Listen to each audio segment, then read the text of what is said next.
All right, so this is week 3 of BT705. So just to let you know where we are and where we're headed.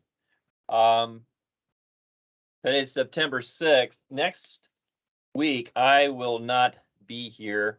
I'll be flying actually on the 13th to San Diego for the Council on Dispensational Hermeneutics, presenting my research paper, which I've been working on pretty much for a whole month. Critique of progressive covenantalism from a traditional dispensational perspective. So I actually be doing that Wednesday morning. I don't know if you have any interest in watching the live stream. Should come from Southern California Seminary. Starts Wednesday morning, Wednesday and Thursday. It's pretty much all day, both days. So yeah, since I won't be here next week, we will make up the time with some extra time in the weeks after. All right. And especially that last week when we have presentation of papers. So make sure you get your full schedule of time. But since next week is a vacation week, I guess, for you guys, want to encourage you to keep working on your assignments, and might be a really good week if you haven't started your research paper to get started with that. So that extra time, I know sometimes can be very, very helpful. So you should have finished the first 2 assignments, and you should be working on your exegetical outlines. That's assignment 3, as well as assignment 4 is your Old Testament sermon, expository sermon for assignment 4. So that's the next 2 assignments there. Like I said, next week would be a good time to get started on your paper if you haven't started that as well. Does anybody have any questions? Today we're going to be talking about preaching and teaching the wisdom books. That's our focus for tonight. Questions about where we are? Well, these 8 weeks go by fast, as you know. So when we come back together on the 20th, we will finish preaching and teaching from the Old Testament. I do want to talk about preaching from the prophets, because that's one of the most neglected sections of the Bible. So I do want to talk a little bit about that, and then we'll move into New Testament exegesis, and we'll talk about preaching the Gospels, and looking especially at the preaching and teaching of Jesus. Yeah, we'll get into that on the 20th. So that's sort of where we are.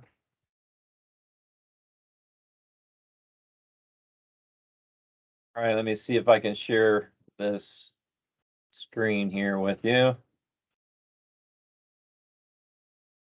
Bring this up.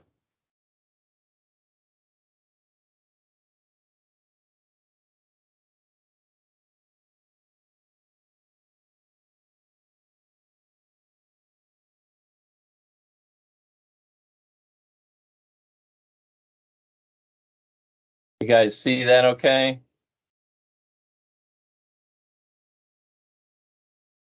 See the screen now? Yes.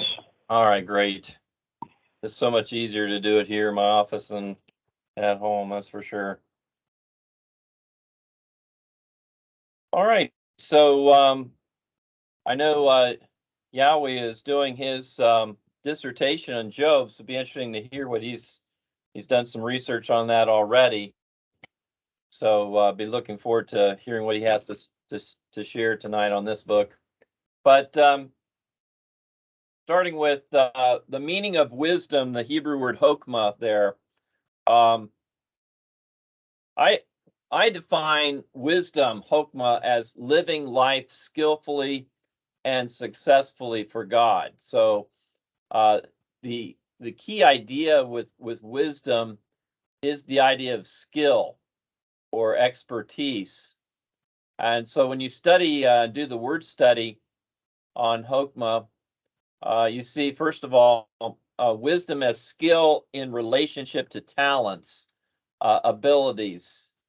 Joshua was sharing about, his removing bees. That's a skill that he's developed.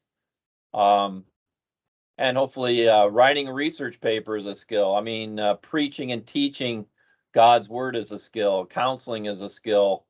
Administrative skills. So in the Old Testament, wisdom was necessary for the building of the tabernacle, a skill to build the tabernacle as well as the temple.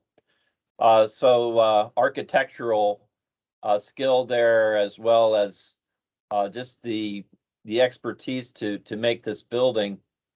And then skills like for ministry, like singing skill, or the ability to fight, the skill to fight. And as you know, those who go to military schools for training there, they learn how to fight. They learn how to use the weapons. So that's one aspect of it. A second relates to administration, advising leaders. I was looking at the survey of the Old Testament by Hill and Walton. Always good to look for books if you're going to ever preach and teach from the Old Testament. It's good to have books like this. Gives you sort of an overview. In fact, they have section here on the idea of wisdom. Just want to read a few paragraphs here and then talk about how they use the word. So they said the idea of wisdom stems from the need for people to cope with the reality of human existence for sheer survival. This desire to gain mastery over life through the powers of reason marks one a universal phenomenon of ancient and modern societies. Another pervasive aspect of human wisdom tradition is the belief that accumulated knowledge of experience and observation can be taught to the succeeding generation. For this reason, much of the literature published by the sages or keepers of the wisdom traditions takes the form of instructions designed to steer one safely and successfully through the course of life. I like that idea of accumulated knowledge of experience and observation, because as you read through, the wisdom books like Job and Proverbs, Ecclesiastes, you have observations about life. You have really, those observations are distilled into very short sentences, couplets, proverbs. Sometimes they compare different things. Sometimes there's contrasting statements. The concept of the fear of the Lord distinguished Hebrew wisdom from its ancient Near Eastern counterparts. For Israel, wisdom and knowledge of God was inseparable, because God was the source and dispenser of insight and understanding. The Yahweh orientation of Hebrew wisdom meant that the knowledge of God had implications for Israel's emotional and spiritual life, which was expressed in Old Testament poetry, and for their physical and experiential life as reflected in Old Testament wisdom. So the word for wisdom, Hokmah, originally denoted some type of technical skill, aptitude, or ability necessary for crafting wood and metal, artistic design, architecture, sea navigation, even politics. The common word for this, Hokmah, reflected a practical aspect of the term. For example, Bezalel and Oholiab were given special wisdom in artistic design and craftsmanship for their work in the construction of articles and utensils for the tabernacle, Exodus 31. Going over to the next page here, the sage or the wise person was an important figure in Israel's society from the earliest days of the monarchy.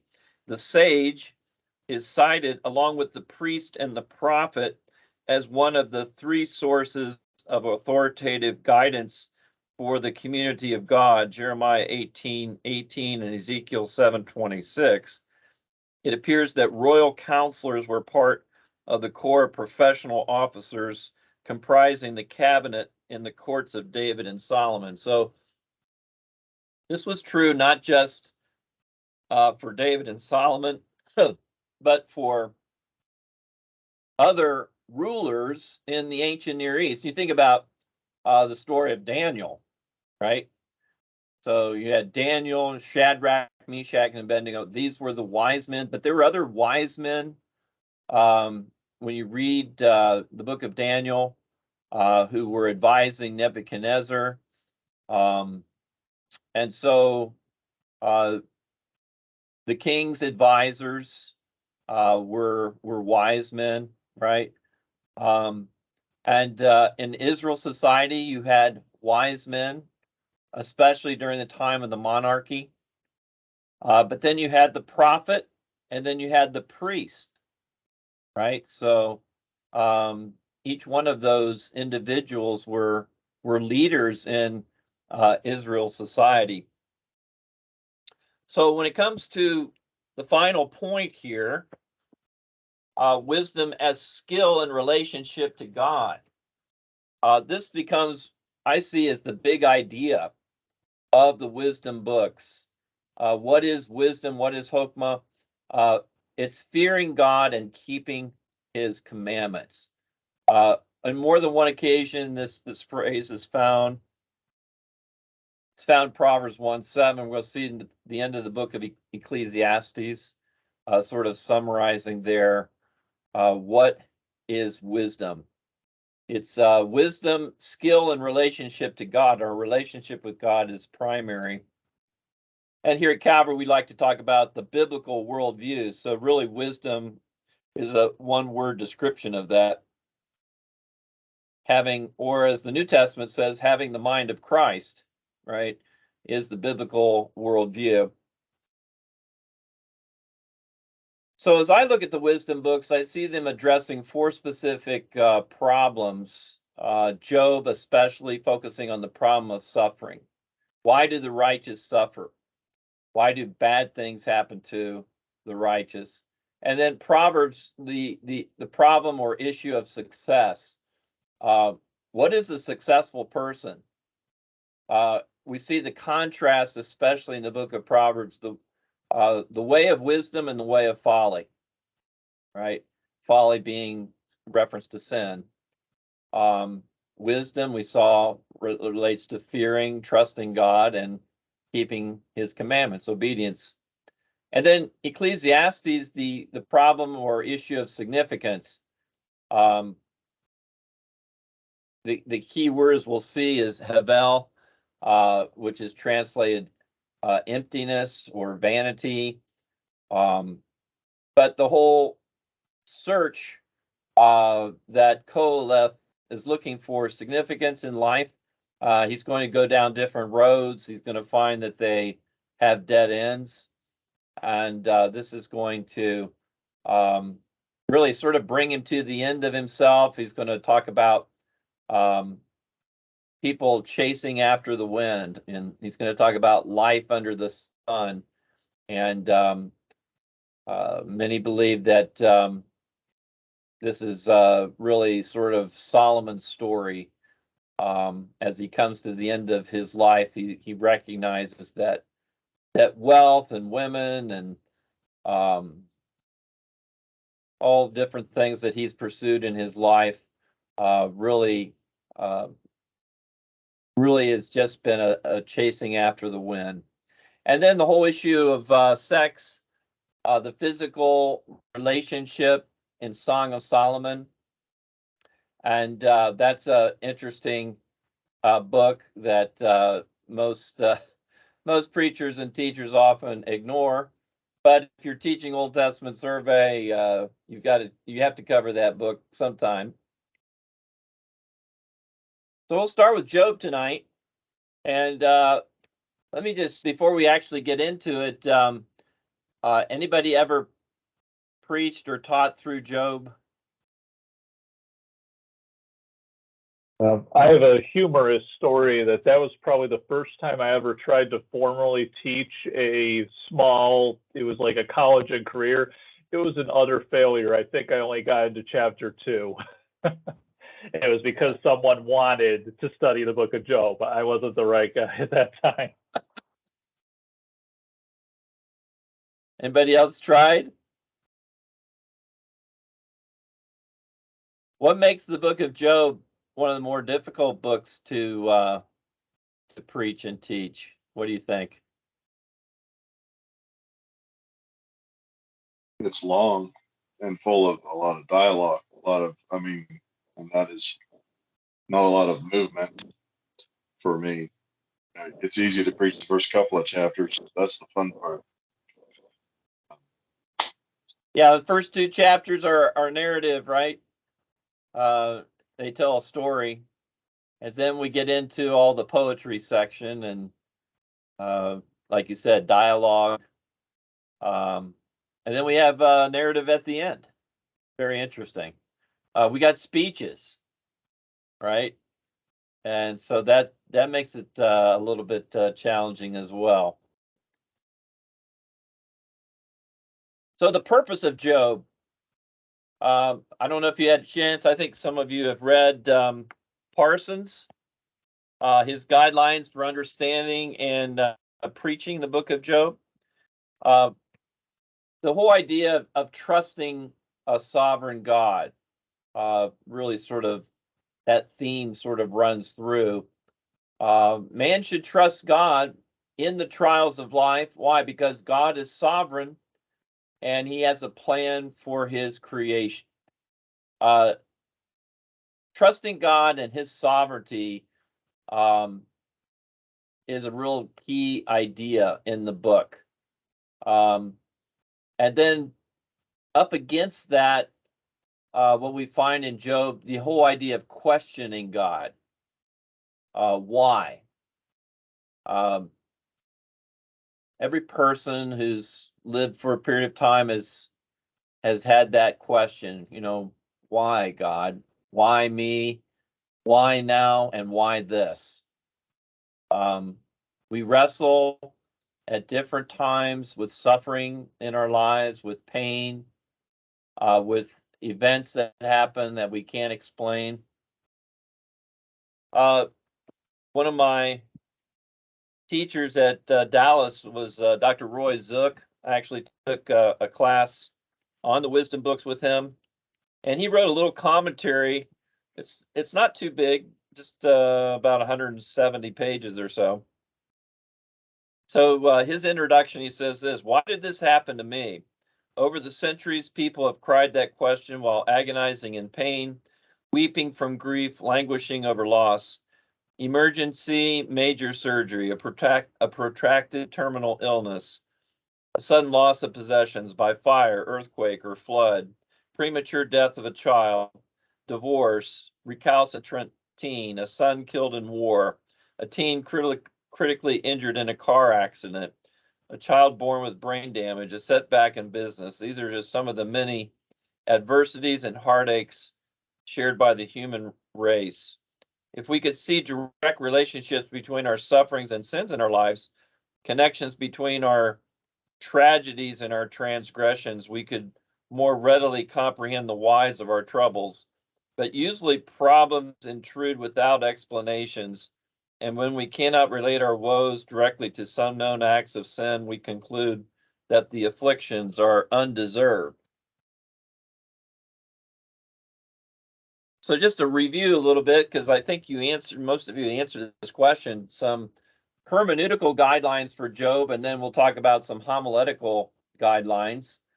But interpreting the individual passages in light of the literary structure. So we talked about this a little bit last time. We were talking about Old Testament narratives, and we also talked about Psalms, the literary structure of the book. So understanding the literary structure as well as the main purpose of the book, sort of the big idea of the book, can help us when it comes to preaching and teaching through a more difficult book like Job.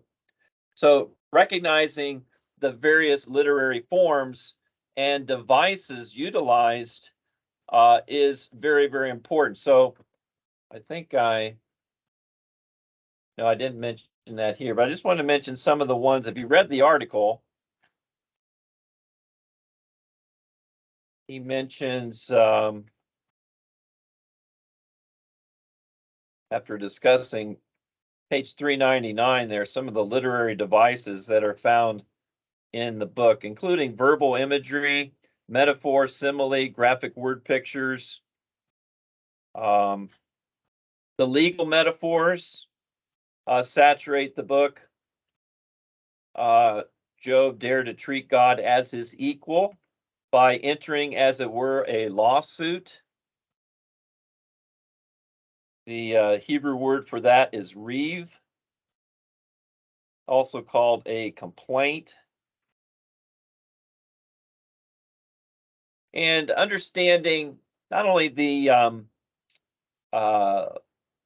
various literary forms in the book, speech, dialogue, but interpreting the book in light of the larger context. So the wisdom books are in a larger group of books, extra biblical ancient wisdom literature, right?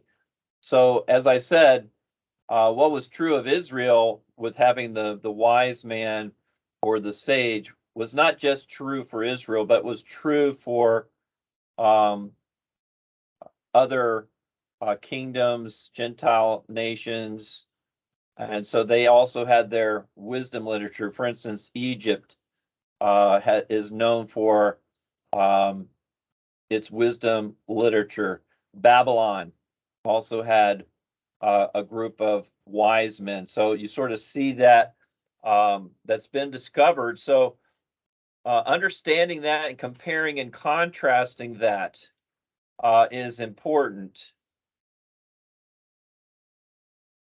And again, Parsons says here, the expositor should note the message of the book of Job challenges some common assumptions of traditional wisdom literature. Traditional ancient wisdom assumed a fundamental unity of the cosmos, a relationship between the natural and social moral order. And so Job's friends operated under this assumption, right? So the whole, what we sometimes call prosperity theology today, right? God blesses the righteous, God curses or judges the wicked, right? So because of those two maxims, what do you have? Job is suffering, therefore he must have sinned. He must have done something wrong, right? So it's sort of a formula for how people look at the world. So you find a lot of those principles of the contrast, the righteous and the wicked, for instance, in the book of Proverbs. But very, very important, we come to Proverbs to recognize that as they distill observations about life, it's a general truth. So when you come to Job, what do you have? The exception to the rule. That's a very, very important point that people don't often recognize, that Job is giving you the exception to the rule. So generally, somebody lives a righteous life, they're going to experience the blessing of God, right? But what happens when the righteous suffer? Okay, when bad things happen to a godly person, does that mean that God is punishing that righteous person? No, no. This is the exception to the rule. And for us as believers, we see these trials as not judgments of God, but tests of faith, right? They're not judgments from God. God's not judging us. Now, think about Jonah. All right, so we'll talk about that maybe in a couple of weeks. But here you have a case where that storm comes on the Mediterranean there. That impacts not just Jonah, but also the pagan sailors there. But that is a discipline of God. All right. So how do we know it's a discipline of God? Because Jonah's disobeying God, and God is disciplining his prodigal prophet. Okay, so there you have a case where Jonah's going to be thrown overboard. He's going to experience some suffering there in the belly of the fish, and that's a result of his own personal sin. So there are instances where that is true. Sin leads to consequences, right? And even Book of Proverbs talks about that. So having a proper understanding of the relationship of Job to the New Testament. So I think we touched on this a little bit last time, but since we have 66 books, we have an Old Testament and a New Testament, and we understand progressive revelation. What is the relationship of Job to the New Testament? All right, so you have the puzzle, the 66 pieces that you put together. Many believe that Job was the very first piece, right? Why is that? Why do they believe Job was the very first book?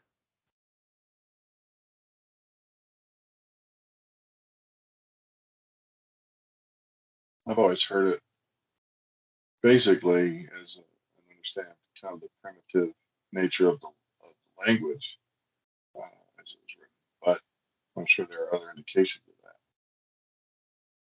that. That the language is fairly archaic as far as Hebrew goes.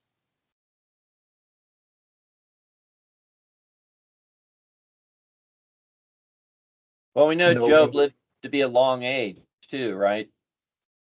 There And that doesn't was seem like, to be, excuse me. what's that? I said, doesn't seem to be any mention or any reference to the Mosaic covenant. So, Right. and no mention of Israel, the nations that we're more familiar with. So it seems at least that the story is old. Jacob, you were going to say something? Yeah, the reference to the land of Uz, where Job is from, calls to a pre-patriarchal, for the timing of the story, but whether it was actually written that early is up for debate too. Yeah, and so then you get into the authorship. Was it Job himself who wrote the book? Possibility. He had time after the trial as he reflected back to actually write it, or because it's placed with the other wisdom writings. Did Solomon himself, know about the story, and did he write it? So I don't think you can be dogmatic here on, who's the author, but at least the contextual setting of the patriarchal period seems to be accurate. Again, Zook mentions quite a few things that identify the context, his wealth being reckoned in livestock, which was true of Abraham. He mentions Sabaeans and Chaldeans as being nomads, which was not true later. Job is described as the priest of his family, again relating to the patriarchs. He has a list of about 12 different things here. And he also sees a stylistic parallels to some things in Ugaritic literature, which relates to the time of Abraham. If you're looking for a good introduction to the wisdom books, let me mention Daniel Estes' book here. He is a professor at Cedarville University. His book is called Handbook on the Wisdom Books and Psalms. He also has commentary on Psalms. I mentioned Ross on Psalms last week, but check out Daniel Estes. And this is what he says: the prose prologue and epilogue comprise an inclusion. The features of Job's life in the beginning of his experience are recapitulated in the ending. Within this envelope structure is the artfully crafted poetic section of the book. As Job and his friends engage in 3 cycles of speeches, Job responds in each cycle to Eliphaz, Bildad, and Zophar. Throughout the 3 cycles, there's a steady increase in hostility, hardening of the contrasting positions of the speakers. The speeches of the friends become shorter as they find Job resistant to their instructions, and thus the dialogue collapses. So, interesting observation, I think, as it relates to Job's interaction with his 3 counselor friends. So, typical outline for the book.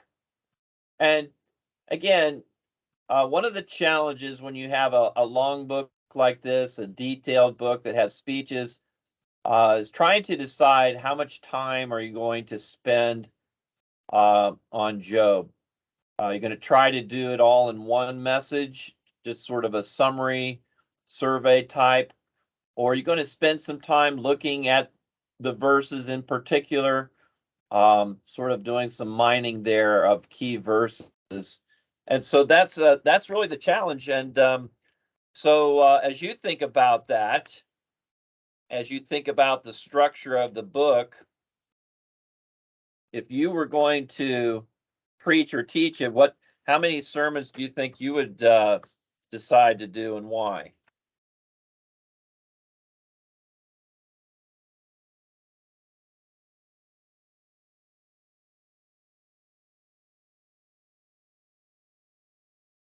Three sermons? 4 sermons?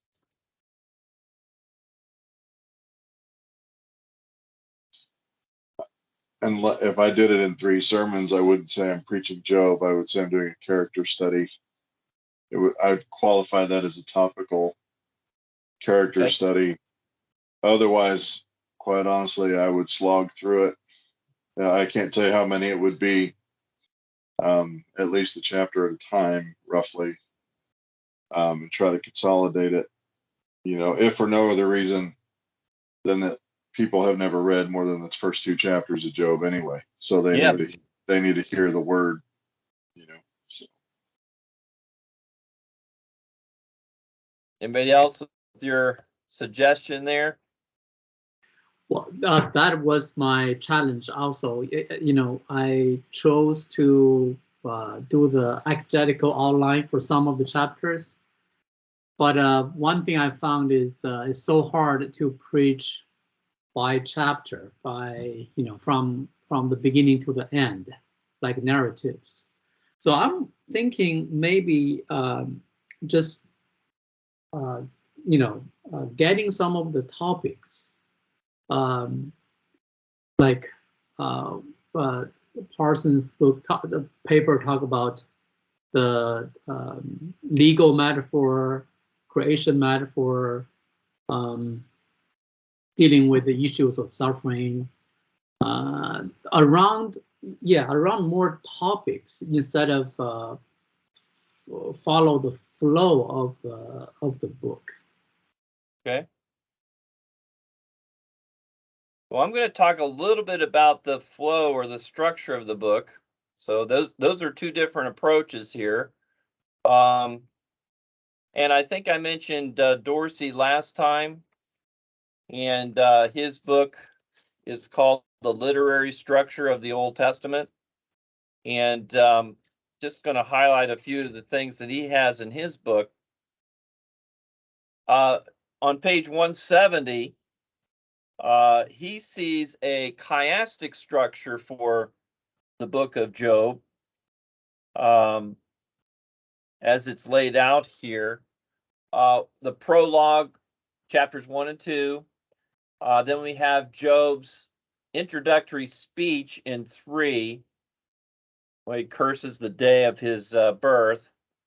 And then you begin the cycle of speeches with Job and his 3 friends there, chapters 4 through chapter 27. So Dorsey says this about chapter 28. I want to highlight this, see what he has to say here.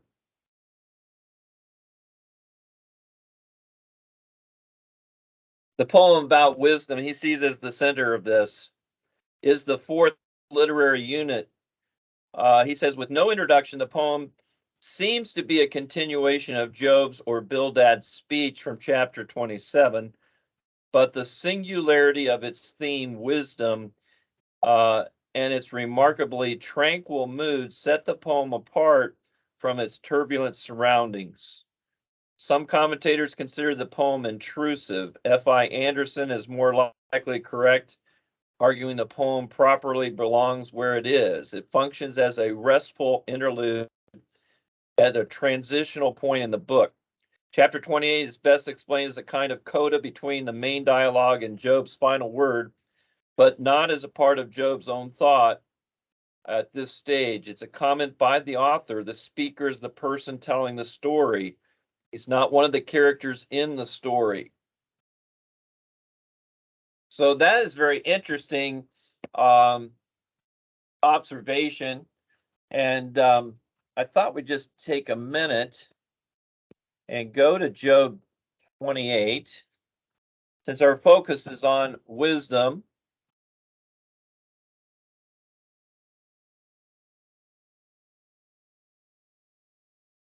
So as you look down through there,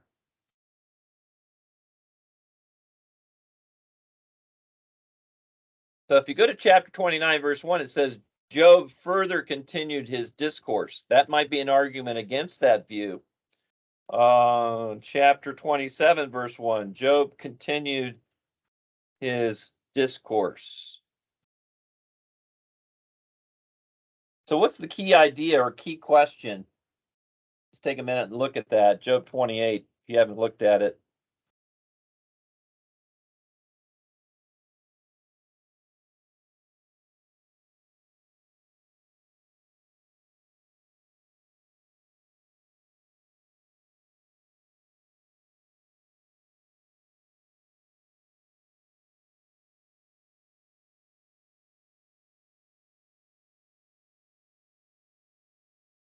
Do you see anything there that I've said so far?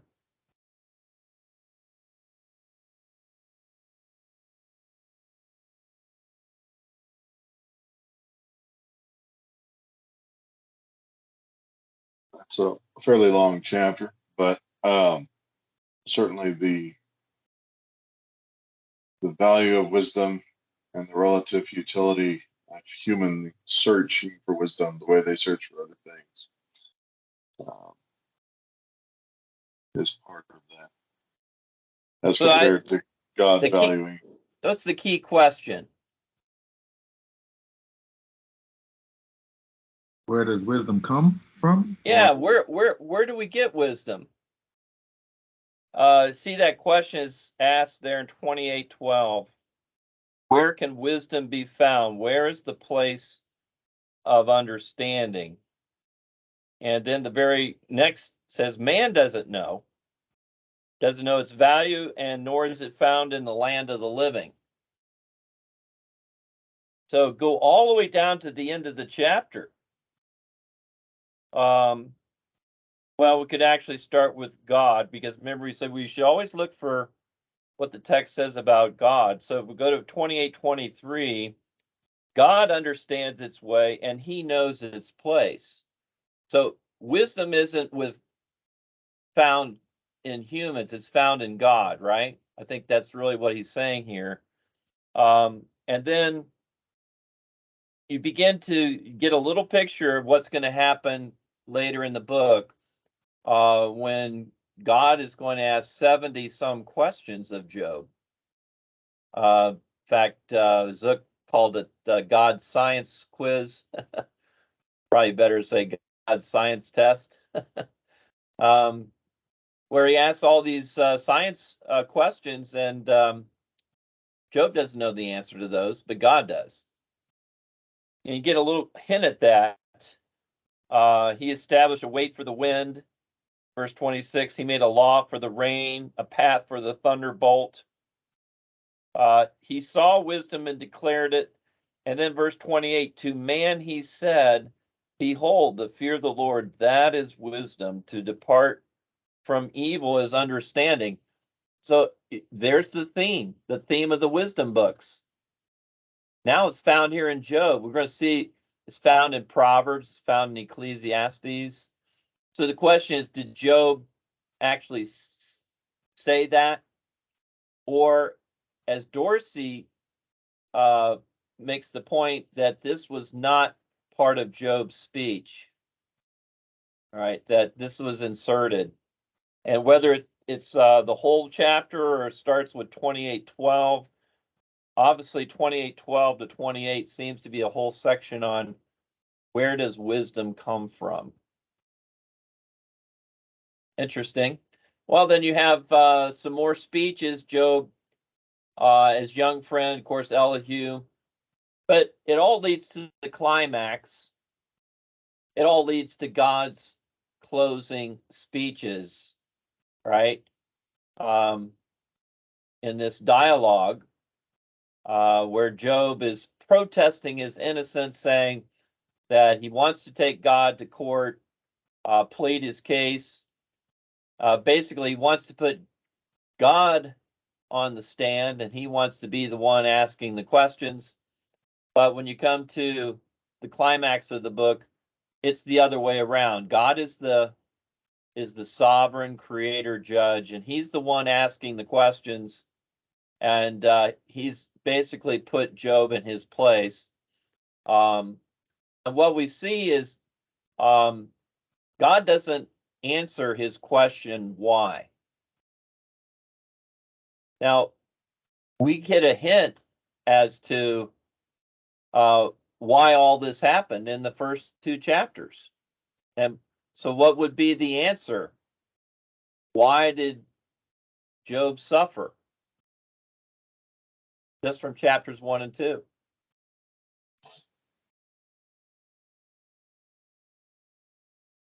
He was righteous and upright, and God chose him to suffer. Mm-hmm.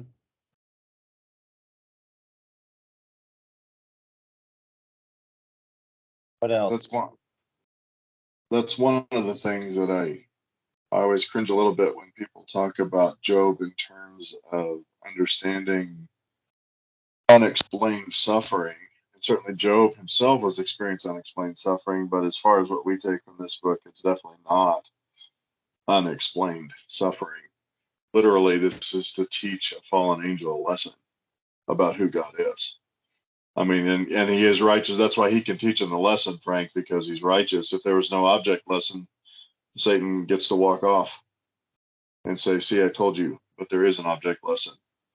So,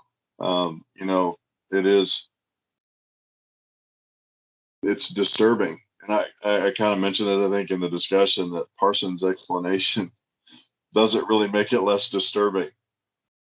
That you're supposed to submit to a gracious God's determination of how your life is going to go, including suffering or whatever. But trying to make that inclusion,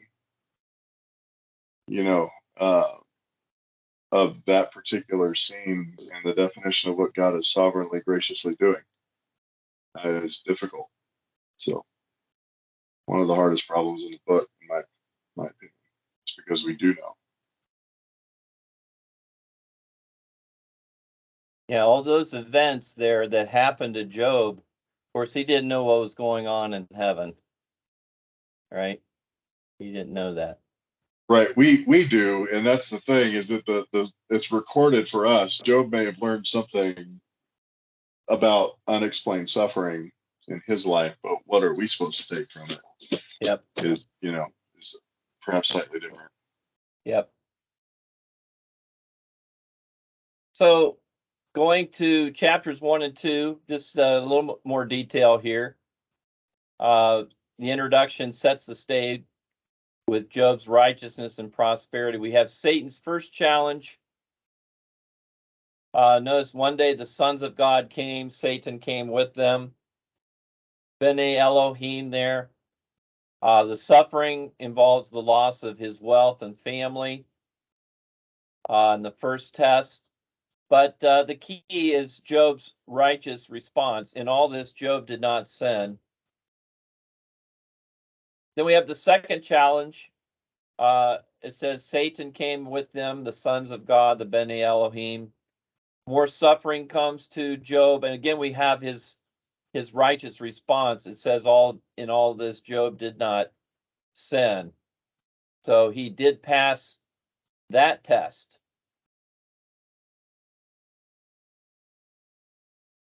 So again, going back to retribution theology, what is that?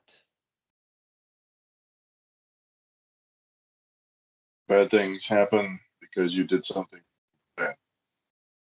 Right? And so Job is going to lose his wealth and he's going to lose his health. Right? Chapters 1 and 2. And in both of these, Satan said he'll curse God for these tests, but Job does not do that, doesn't sin with his mouth. Now, as we get into Job 3, really is his soliloquy, but as we get into the first cycle, second cycle, third cycle of speeches, Job with his friends, and then we have the speeches of Elihu, preparatory for the speeches of God. It all leads to the speeches of God in chapters 38 to 42. So again, in terms of the structure, we've got Eliphaz, Bildad, and Zophar. And just looking at that first cycle of speeches in really the dialogue, the whole interaction is about the cause or the reason for Job's suffering. And Eliphaz is going to say that the innocent do not suffer. Again, he bases his life on that. And Job is going to protest his innocence. Bildad's going to say God judges the wicked and blesses the righteous. Again, statement of the retribution theology. And Job is going to charge God with arbitrarily afflicting him. And then we have the rebuke by Zophar. And again, Job is going to claim his innocence. We come up to the second group of speeches, and we have a key verse here in Job 19. Again, Job's faith is revealed in many of his statements. But one of the more famous ones here, Job 19.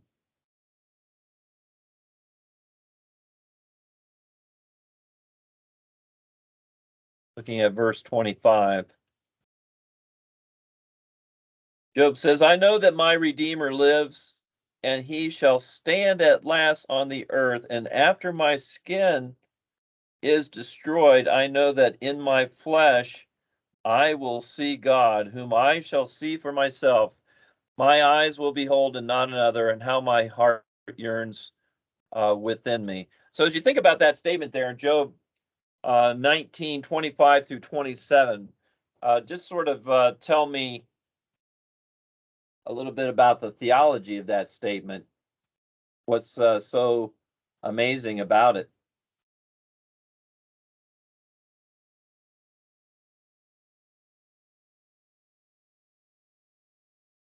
Because he had no systematic theology books to read yet.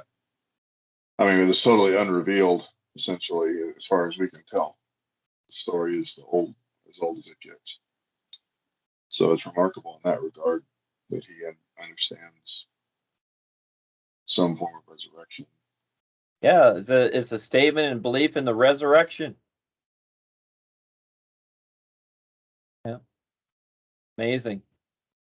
It may be, I mean, I've always said it's, like in 28, chapter 28 as well. And I think Job wrote that. I mean, I don't agree with Dorsey on that point. But here and in 28, although there is correct theology and amazing insight in both of them, I do see them as almost the frustration of what looks to be some form of depression as well. Because he says, well, man can't, in 28, he says, man can't find wisdom. Man doesn't even value wisdom. He doesn't know what it is, but death can. Abaddon can hear it. They have a little more insight than humans do. And then God knows for sure where it is. And even here, he's saying it is still resurrection doctrine, but it's kind of fatalistic. The only hope for me is to have my skin destroyed and restored.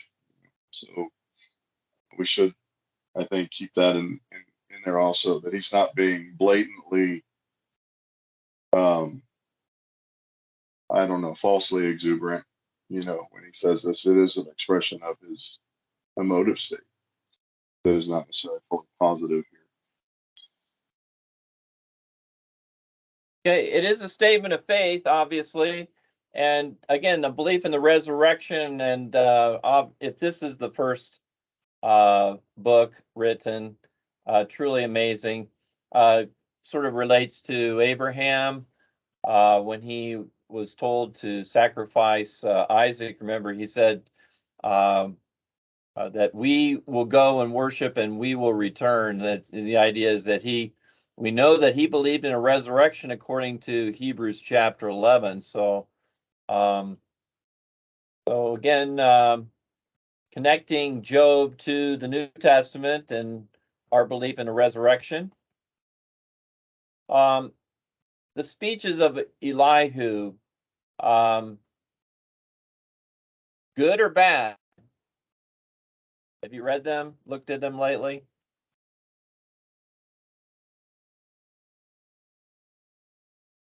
I've always understood him to be a mix of good and bad, whereas Job's friends were all pretty much bad. They didn't have a lot of, fruitful things to say, it seemed. I think that's the view of Dorsey as well. Just reading through here. Let's see, I was going to find that section.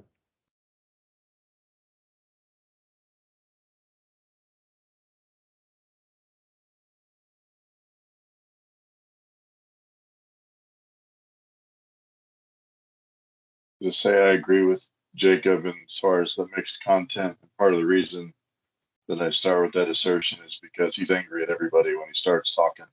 Yes. And I've never been 100% right when my anger was burning. Yeah. I mean, I don't think anybody else has either. So there's going to be some error here. Yeah, he says here, let's see. The monologue is followed up. These three men gave up trying to answer Job because he was righteous in his own eyes. Chapter 32, verse 1. It's followed by a fourth friend, Elihu, who speaks up because he was angry that the three friends had been unable to refute Job 32:3. Elihu had not participated in the earlier dialogue because of his youth. Now that the three friends had failed to refute Job, his anger is aroused, 32:5. He recasts and reinforced the three friends' case against Job in a final argument aimed to succeed where theirs had failed. So he begins by referring to their failure to refute Job. Chapter 32, 6 through 16, proceeds to offer a series of quotations by Job, following each quotation with an expose of the error of Job's words.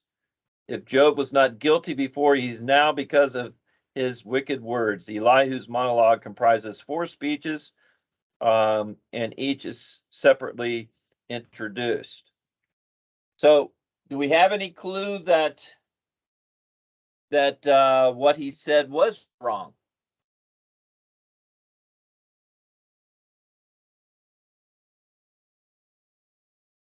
What does God say about Job and his friends? at the end of the book? The Lord calls out the earlier three, but the Lord doesn't mention Elihu. So that Oh. makes it a little more harder to be authoritative. Very good. Very good observation there. Let's see if I find the reference there. Chapter 42.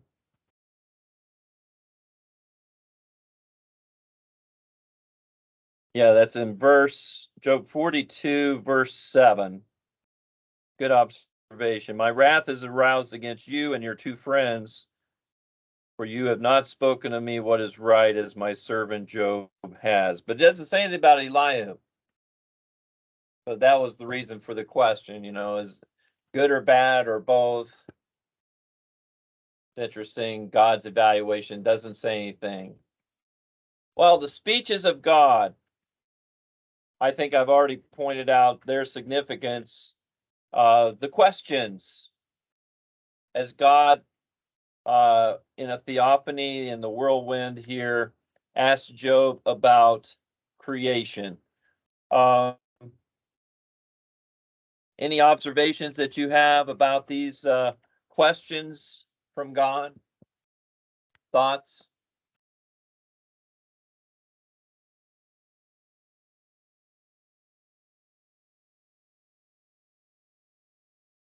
We take a class in creationism. They often talk about behemoth and leviathan. Real creatures or not real creatures? What do you think?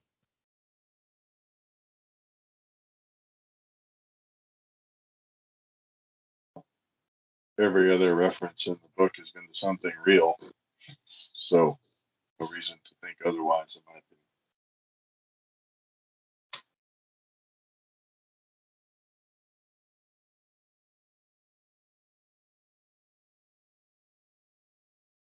All right. What do we learn about God from these speeches? And we tried to emphasize that from Old Testament narrative. What do we learn about God from these speeches?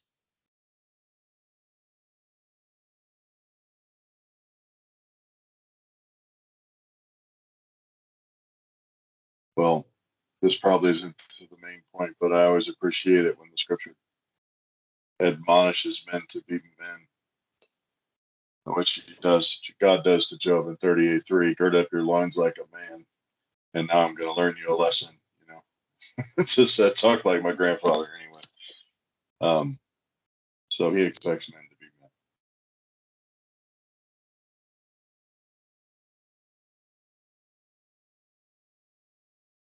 I think there's a sense in which it shows the dependence of man upon divine disclosure. In other words, the problem exists, yeah, but what we need more than anything is for the Lord to speak, for Him to reveal. This may actually be, predicate the revelation that would come later through Moses.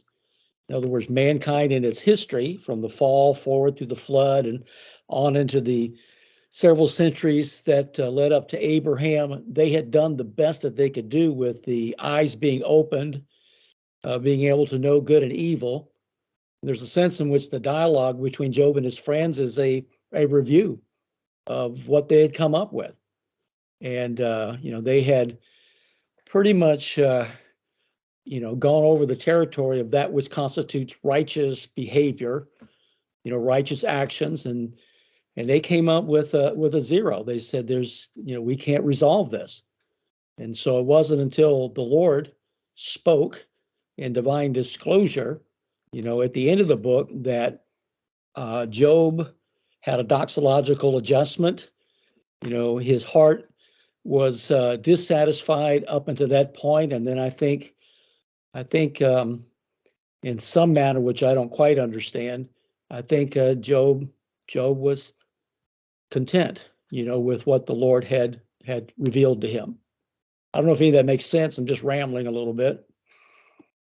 It does. I appreciate that. And the other thing I see here, because of the focus on creation, is again tying Job to Genesis, right, and creation theology. So what do we learn about the Creator God, the one who we read in Genesis 1, who made the greater light to rule the day and the lesser light to rule the night, and it says he made the stars also, but he made the different animals. But now we see here in these questions, we see God is intimately involved with all creatures, and he knows the greatest behemoth and Leviathan, the greatest land animal and the greatest sea creature, but he also knows everything about the wild goats, and he knows everything about them, provides the food and everything for them. So it's very interesting to see this connection with creation. And really, I mentioned last time the connection of Psalms with the Torah. Yeah. So as you think about Job and you think about creation, God he's sovereign. He's in control of his creation, and resting in God's sovereignty is really a key here to our faith and growing in our faith. Okay, anybody else have a question or comment? Again, amazing how God restores his prosperity at the end. Parsons says we need to look at each part of the story, explore a connection to the New Testament.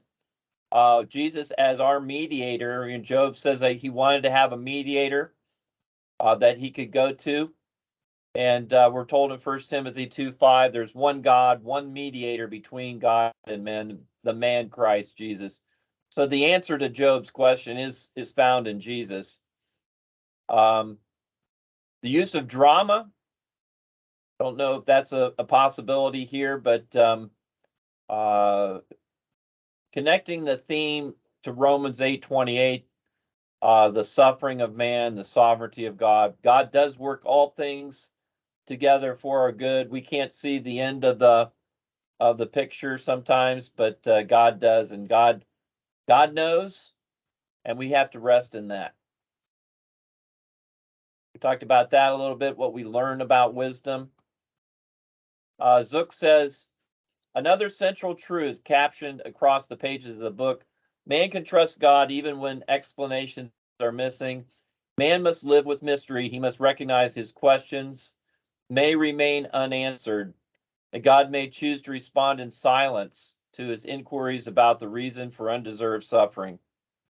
God may remain silent to his probings about the problem of unmerited tragedy. The Christian must learn to remain content with problems he cannot understand, realizing that man's finitude keeps him from having eternity's perspective, which only God possesses.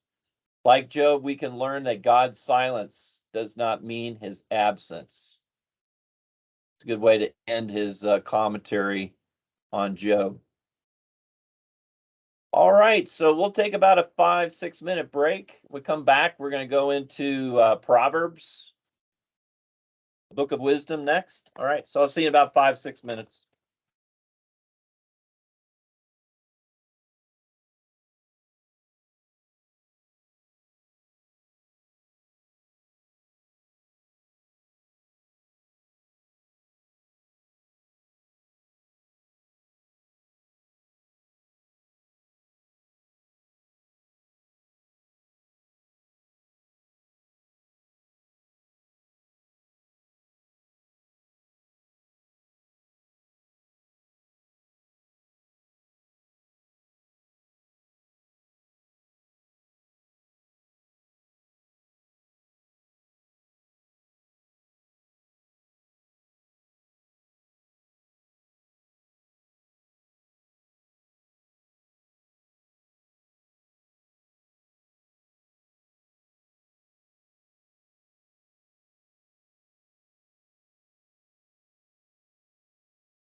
the book of Proverbs. And I'm just going to read the introduction to Proverbs here in the Dorsey book. The book of Proverbs is undoubtedly the most practical book in the Bible. The work contains collections of proverbs and discourses about how to live wisely. Its sayings and discussions seek to define wise and foolish behavior, to consider the positive and negative consequences of wise and foolish living, and to explore the relationship between wisdom and Yahweh. Its reflections touch on virtually all areas of life, including marital relationships, business dealings, service to God, speech, inner attitudes, treatment of the poor, work habits, making plans, child rearing, interaction with members of the opposite sex, eating and drinking, finances, advice, treatment of enemies, physical appearance, and so forth. Like the Psalter, the book of Proverbs is primarily a collection or a collection of collections. It comprises a variety of separately composed pieces that have been gathered together, published in a single work. The book is composed of 7 parts, 6 of which are introduced by titles. He says it could be argued the 7 parts are arranged with a modest symmetric touch. So you have the 2-part introduction, especially in chapter 1 through 7. You have the first collection of Solomon's Proverbs, chapter 10, 1 through 22:16. The middle C section, Words of the Wise, 22:17 to 24:34. Second collection of Solomon's Proverbs, 25:1 to 29:27, and then the 2-part conclusion. So, like we did last time, anybody preached or taught Proverbs? Done any preaching in Proverbs?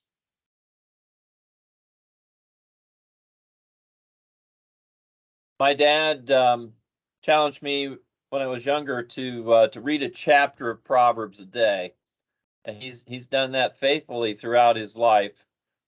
In fact, when my wife and I were married 41 years ago, he in his challenge to us referenced Proverbs 13, since we got married on the 13th, and a couple of verses from that chapter.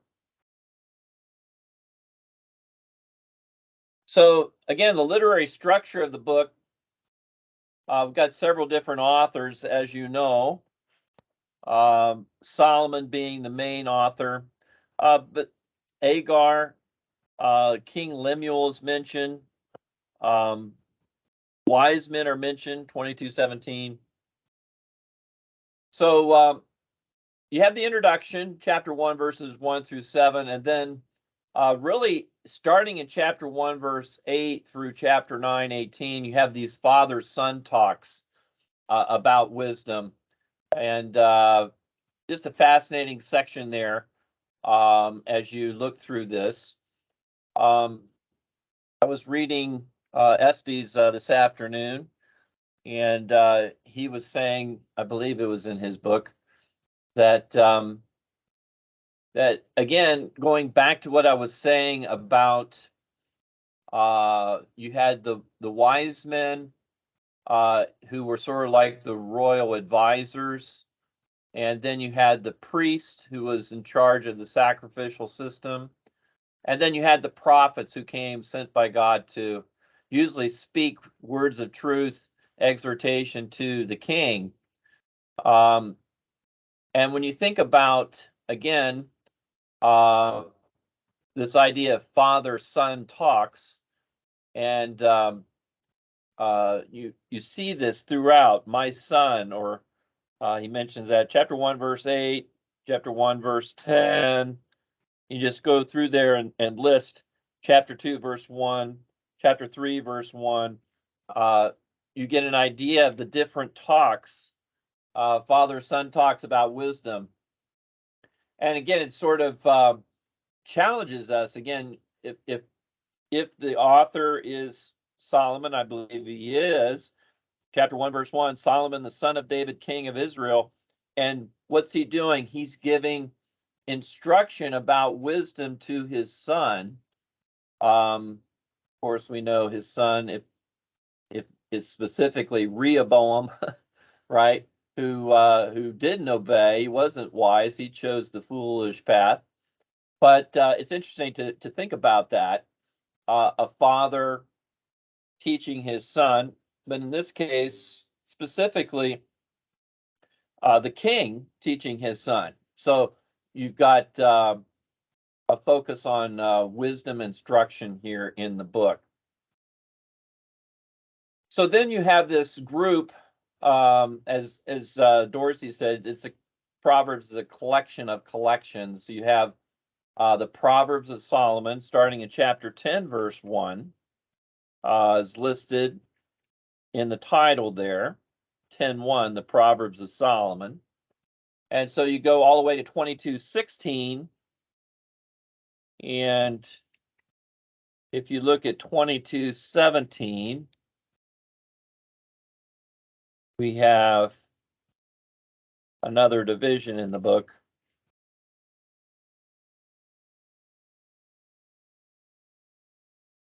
Incline your ear and hear the words of the wise. 22:17 starts that section, and that goes all the way to 24:34.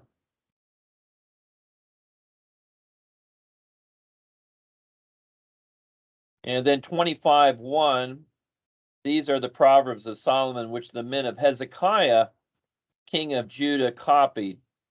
But so you get the idea again, these wise men, their relationship to the kings, right? One of the things that they're doing, collecting these wise sayings that they could then give for counsel and advice to the king. So you have another collection, Proverbs of Solomon, this time by Hezekiah's scribes. And then we end with the words of Agur and the words of Lemuel in chapter 30 and 31. So Dorsey and his literary structure, in the introduction there, 1:8 to 9:18, says it begins with, listen, my son. And listen is a key idea for gaining wisdom, to listen carefully. Chapter 8, verse 1, chapter 1, verse 8, my son, hear the instruction of your father, do not forsake the law of your mother. And then you have this really competing, the sinners enticing the son to do something wrong. So you get to chapter 1, verse 10, my son, if sinners entice you, do not consent. If they say, come with us, let us lie in wait to shed blood, to let us lurk secretly for the innocent without cause. So you have the idea of the words of wisdom and then the words of folly or sin. And the question is then, will the son listen to the words of wisdom or to the words of folly? And so that is what we see throughout the book. So let's look at the purpose statement here at the very beginning in the introduction. And again, wisdom is the key theme. Chapter 1, verse 2, to know wisdom and instruction and to perceive the words of understanding, to receive the instruction of wisdom, justice, judgment, equity, to give prudence to the simple, to the young man, knowledge and discretion.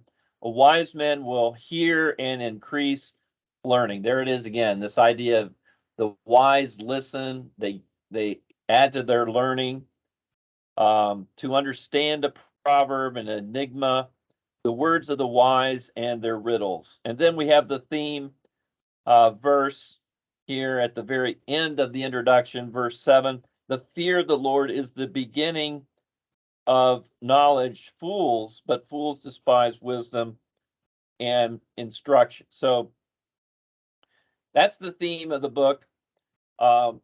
We saw that back in chapter 28 of Job. We see it here again in Proverbs 1, verse 7. And again, the goal is to teach and train young people, especially as you study the book.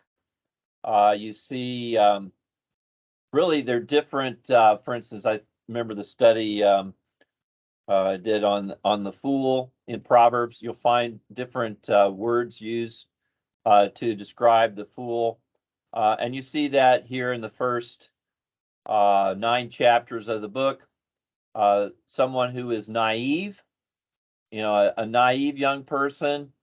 Then you find somebody who is foolish in the sense that they sin. It ultimately leads to someone who is a scorner or mocker, someone who instead of listening now makes fun of the truth or scorns the truth. So the danger in terms of how one responds to wisdom and folly in life. So as you look through Proverbs 1 through 9, just take a minute and look through some of these different sections here. What would you see as some of the key themes or wisdom topics that the father is teaching his son? I mentioned some of those in reading the introduction to Dorsey, but is there one that sort of stands out as you think about the first 9 chapters?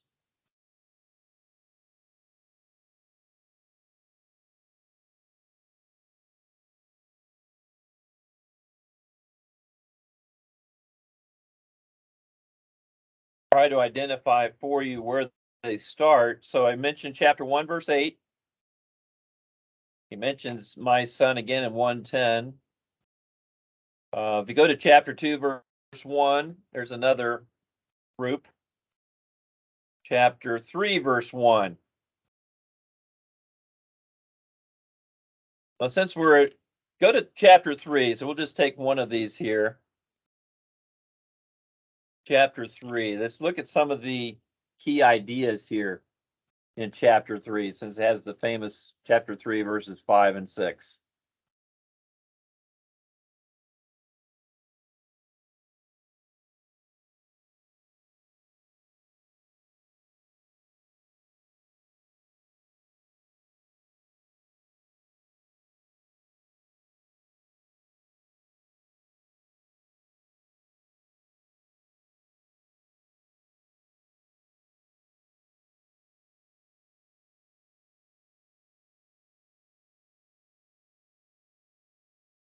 I'll definitely say that the first part, 1 through 12, is just really dealing with honoring and trusting the Lord.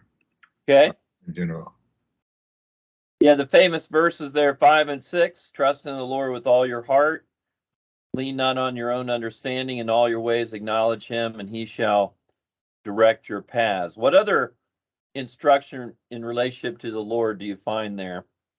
Trusting in the Lord. What else? Dealing with the neighbors. Okay.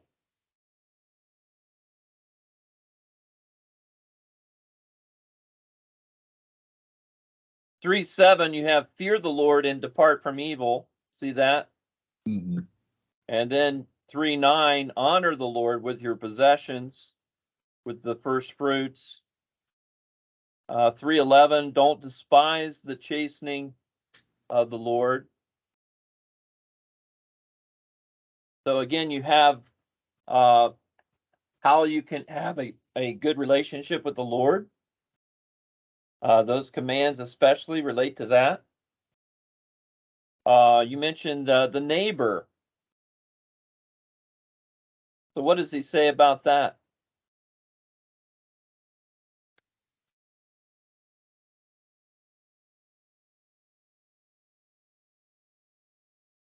Well, I'm skipping down to the end about not harming your neighbor, doing good to him and not evil. That's right. Yeah, verse 29. Doing good to your neighbor, 27 and 28. Okay. What are some other topics? Go to chapter 5, verse 1. Sexuality is in chapters 5 through 7 quite a bit.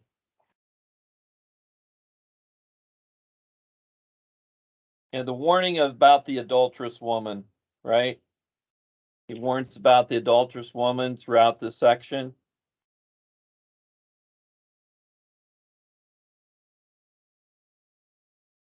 Chapter 7 especially.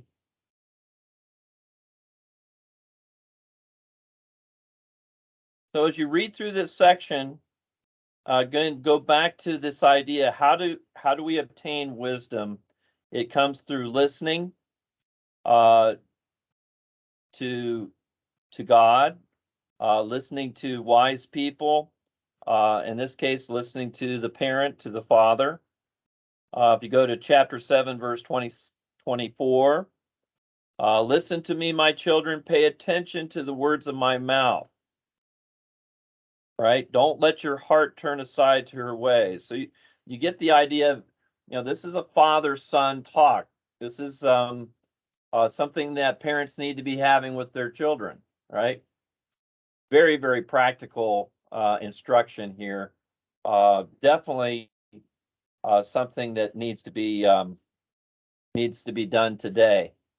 So how to be a wise son? Reject the invitation of sinners, and they'll come asking you to do different things that are wrong. So reject their invitation. Search for wisdom. Develop your relationship with the Lord. We saw some of the things there. Learning to get along with others. Valuing wisdom. Choosing the path of righteousness. Using your body to glorify God. Avoiding the adulteress.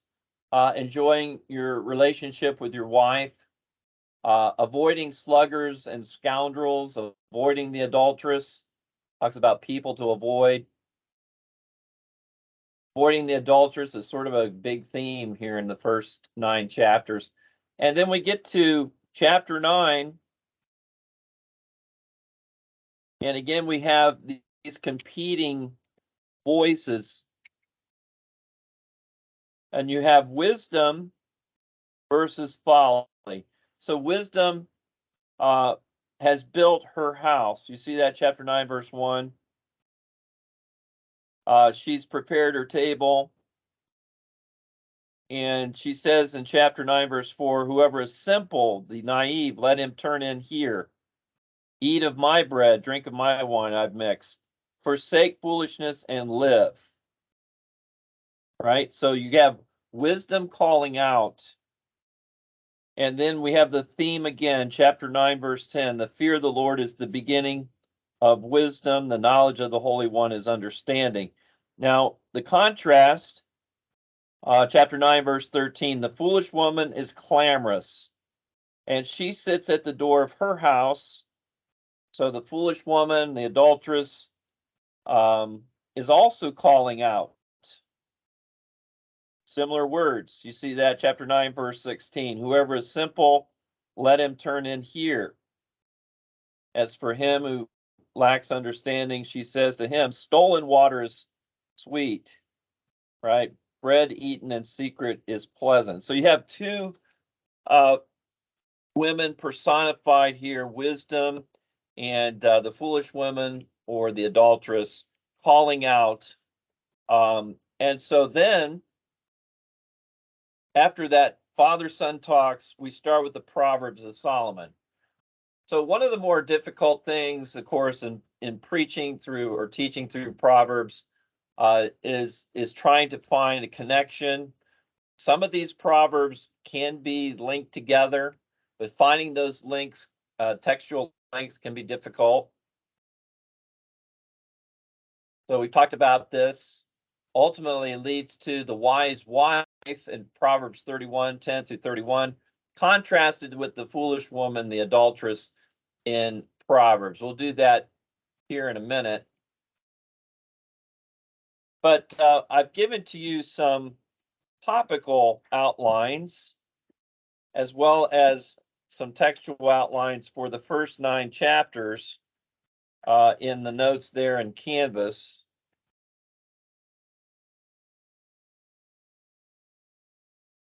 So starting on page 7 and 8 and 9, I've given you some sample topical sermons from Proverbs. So, for instance, making wise decisions, some points from the Proverbs. Make plans and live by biblical priorities, chapter 16, verse 1. Seek godly counsel in making your plans, 15:22. Pray and submit your plans to God's sovereign will, chapter 3, verses 5 and 6. Work hard to carry out your plans, 21:5. Realize that God may change your plans, 16:9, and other verses there.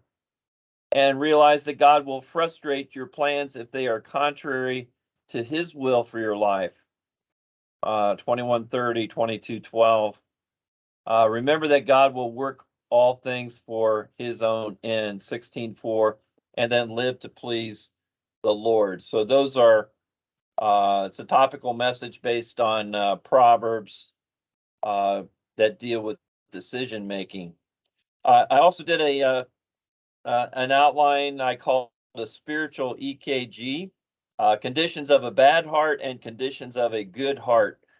Just looking at the Hebrew word lave there as used in the book of Proverbs. On page 8, topical message on what is a faithful friend. Someone who's available in times of trouble, 17:17. Someone who has pure motives, 22:11. Gracious speech, 22:11. Rebukes you when you sin, 27:6. Helps you make right decisions, 27:9. Is committed to your friendship, 27:10. 27:17, challenge you spiritually to be a better person. Iron sharpening iron, right? He's loyal to you, 11:13. Accepts you, 18:24, and is quick to forgive you when you wrong him, 17:9. On page 9, I have sins of speech and spiritual speech. And also have a section on work, business principles from Proverbs. And my last page was learning a lesson from the ant, dealing with laziness there. All right, so guidelines for preaching Proverbs. I would suggest preaching Proverbs 1 through 9 as a section, verse by verse, how to be a wise son or father-son talks, and then giving you some ideas for topics in Proverbs. And one of the ways to do this would be to study what Proverbs has to say, for instance, about the wise or about the fool or about the adulteress or about the virtuous wife. So you could look at that. One of the books I enjoy reading, I've read a couple times, Pilgrim's Progress. And as you know, they have different names of people that Pilgrim comes across in his journey from the city of destruction to the celestial city. And he comes across various individuals, and some of them are actually named in Proverbs. And so it's interesting to link Proverbs with Pilgrim's Progress and to think about that. How to be successful in this journey we call life. Any other questions or comments on Proverbs? Challenging book, but a book to really help us become wise. I still have a little bit of time here.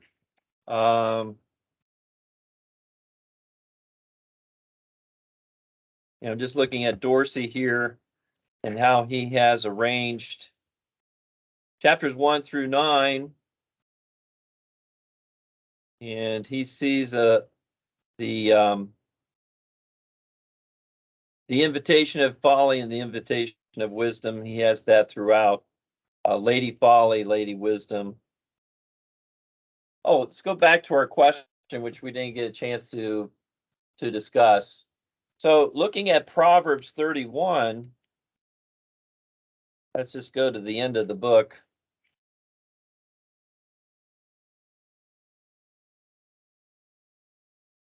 Who can find a virtuous wife,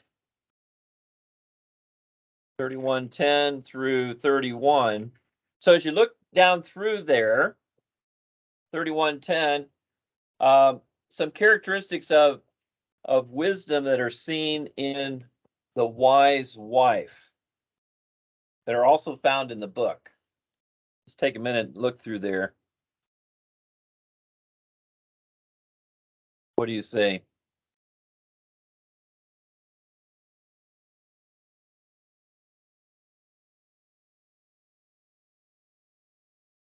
Would you say wisdom in light of Proverbs 31 is industrious? Yes. And how does she do that? How does she show that she's industrious? She's busy. She seeks wool and flax and works willingly with her hands. And she's like, the ships of the merchants. She brings her food from afar. So she is not only busy, but she's smart in her busyness. She's accomplishing tasks that have purpose and meaning.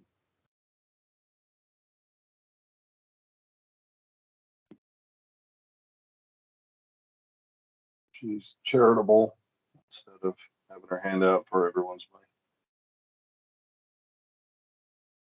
It's a characteristic when you study the wisdom books of the righteous. Somebody who not just providing for their own family, but is giving to the poor. Someone who has a ministry to the poor and needy. Job talks about that as well.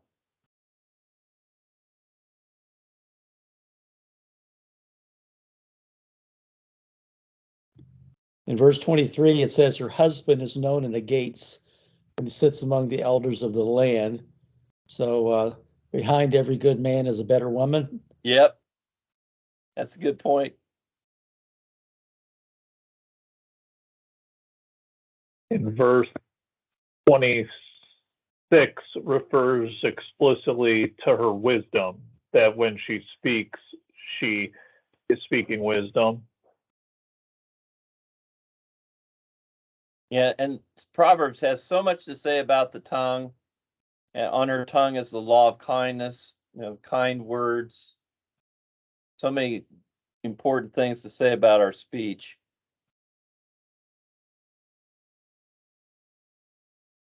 And don't miss verse 30. The woman who fears the Lord, she shall be praised. So again, going back to the theme of fear of the Lord is the beginning or essence of wisdom.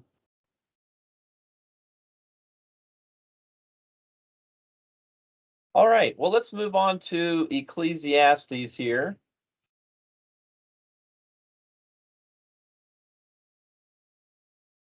The book of searching for significance. My notes here. So anybody preach through Ecclesiastes?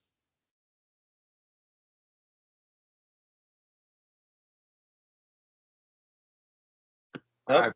I've never preached it, but my pastor did one time. Okay. Yeah. Again, another challenging book.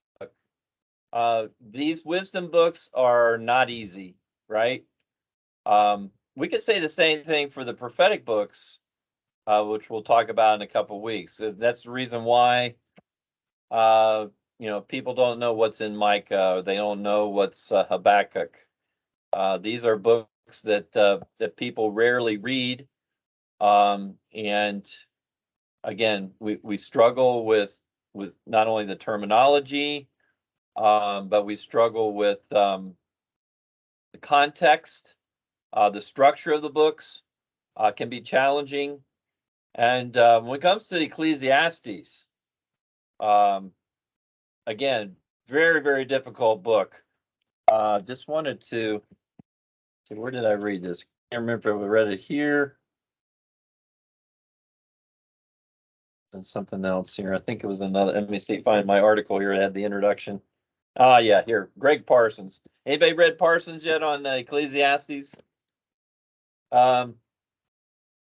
He says, one of the most difficult Bible books to understand, Ecclesiastes challenges the reader to solve its puzzling problems and to unlock its mysterious meaning. In Ecclesiastes, a jigsaw puzzle with some missing pieces. Is it the complex riddle or code that defies deciphering? Has the key to its meaning been lost or bent so that it no longer fits and it cannot be straight? Because of its seeming pessimism or fatalism and its supposed Epicurean philosophy, eat, drink, and be merry, chapter 8, verse 15, the rabbis debated its canonicity. So they wondered whether this book should even be in the Old Testament. Delitzsch implied that Ecclesiastes is the low point of the Bible, where the Old Covenant digs its own grave. It's been dubbed the strangest book in the canon. And even today, many read the book with the distinct feeling that it does not belong in the Bible. Many things about Ecclesiastes, its origin, its background, its author, purpose, structure, message, have been hotly disputed. So yeah, it is a riddle. It's an enigma. And trying to find what this book is all about is a challenge. So a possible structure, Dorsey likes to look for chiasms. Don't know if every chiasm in his book is accurate or not, but this is interesting.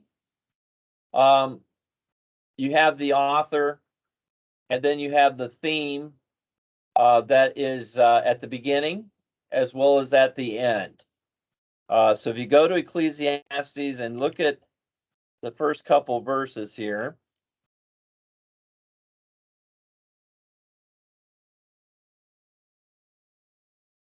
the words of the preacher, the son of David, king in Jerusalem. Vanity of vanities, says the preacher, vanity of vanities, all is vanity. So we said that Hokmah is the word for wisdom. Havel, vanity, emptiness, meaninglessness, is the key word for Ecclesiastes. Chapter 12, verse 8, that statement is again made. And so we have this introductory poem in chapter 1, verses 3 through 11. We're going to look at that here in a minute. And then a section I like to call Solomon's Search for Satisfaction and Significance. That's really the key section of the book, chapter 1, 12 through 11, 6. Then you have a concluding poem dealing with old age, the importance of enjoying life while you can, the theme, and then we have the final words, fear God and keep his commandments, which we saw as sort of the key to Hokmah, to have wisdom. So let's see what I have next here. Oh, the purpose. Let's look at the purpose, then we'll come back to the structure. The purpose of this book, as I see it, to show us that true significance and satisfaction in life does not come from the things of the world, but is found in fearing God, obeying his commandments, and enjoying life as God's gift. The question of whether Ecclesiastes is a negative book or a positive book, or both. What's your thought? as you think about Ecclesiastes, if you've read through it? Positive, negative? Do you agree with that purpose? What do you think?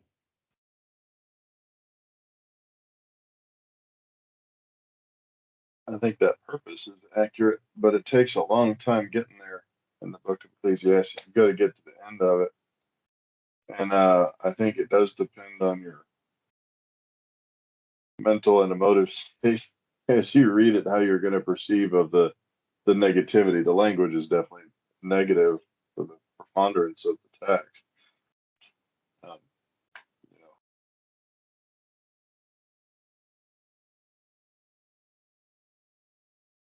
know, as I was supposed to have this with Ron Allen. I don't know if you know Ron Allen in Yes. Dallas.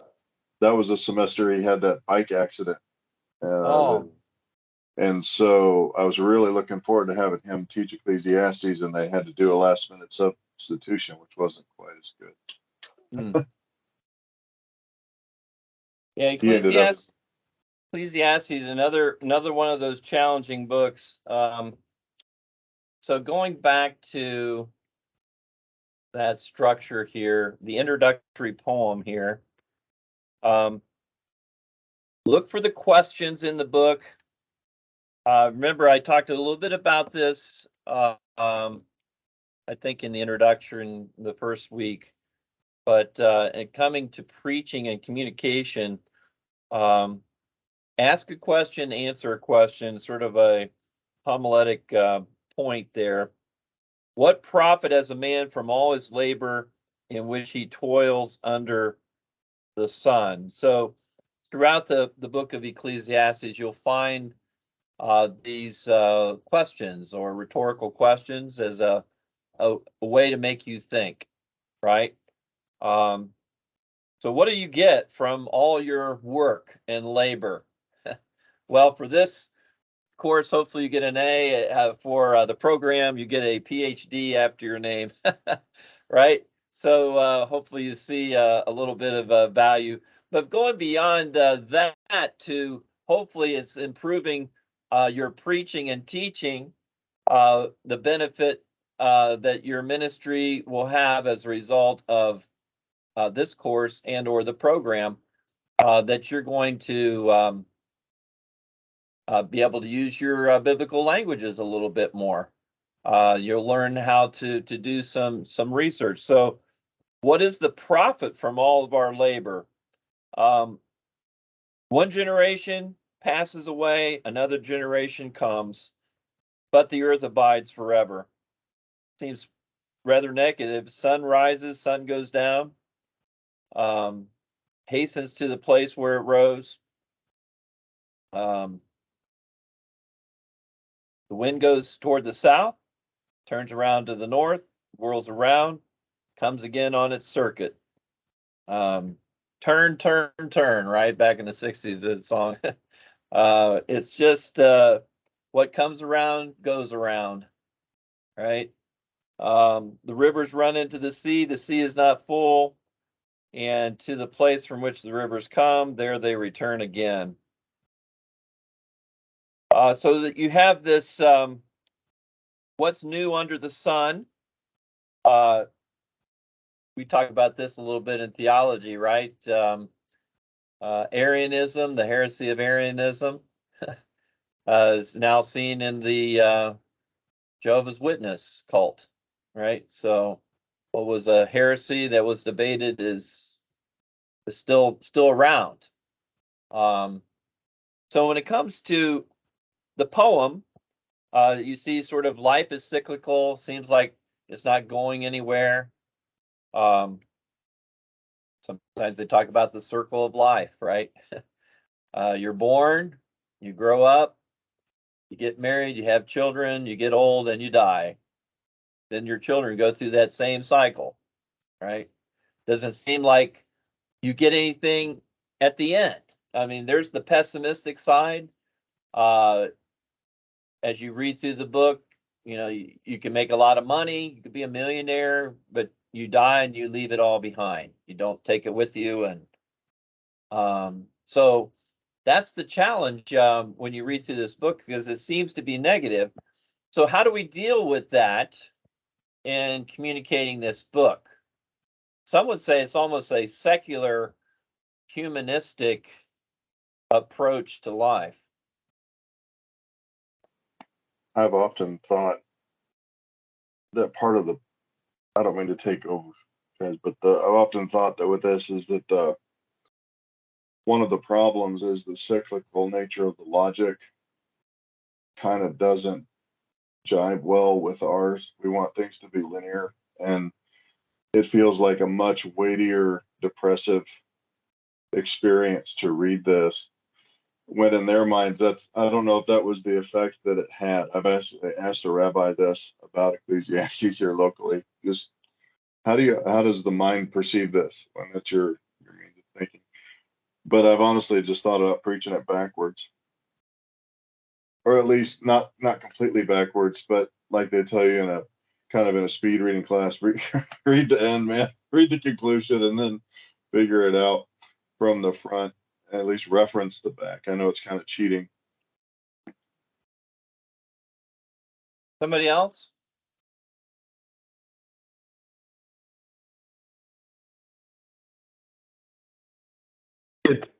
It's how he gets to his message that's the problem. The message fundamentally is not negative, but he uses so much of the negative components that we come away with the feeling of negativity. But the overall message is definitely positive,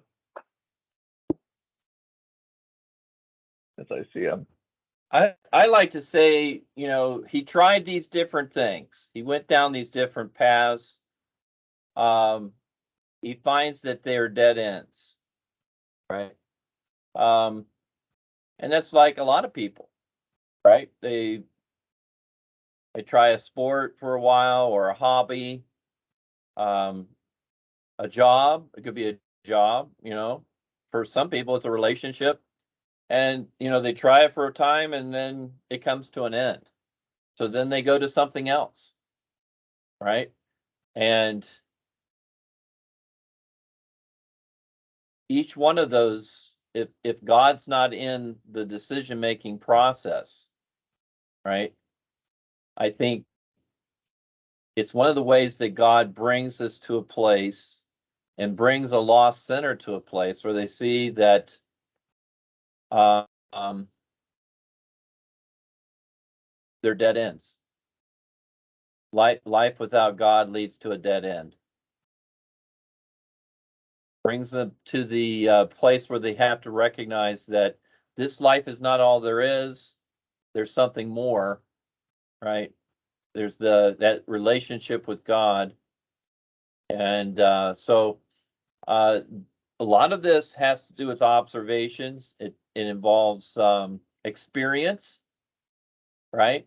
As you look through here, he tries different things as he's trying to find satisfaction and in his life.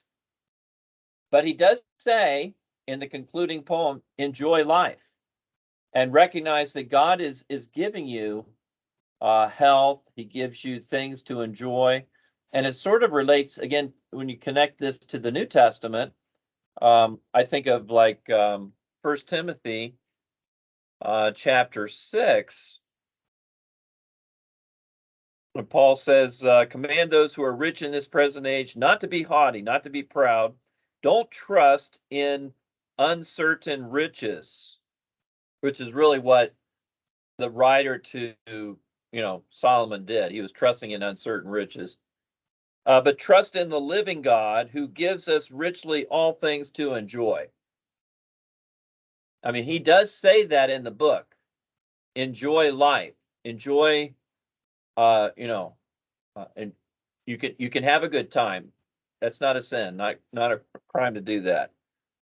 Let them do good, that they may be rich in good works, ready to give, willing to share, storing up for themselves a good foundation for the time to come, that they may lay hold on eternal life. That's really what life is all about. It's not about getting, it's really about giving.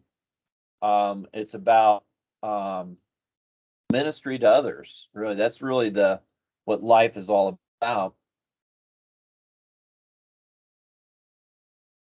So some guidelines from Parsons, again, interpreting the verses in light of the overall context. We've tried to stress that.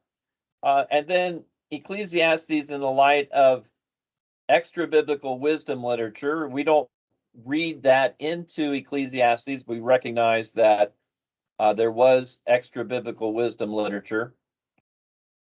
So he talks about learning the various literary forms, proverb or wisdom saying, instruction, genre, reflection. I wanted to talk about that. Find it here.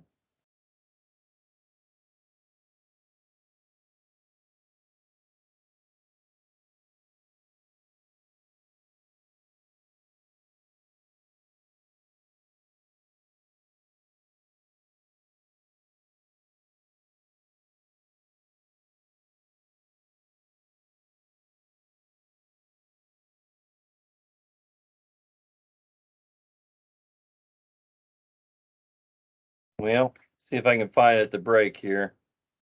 Let's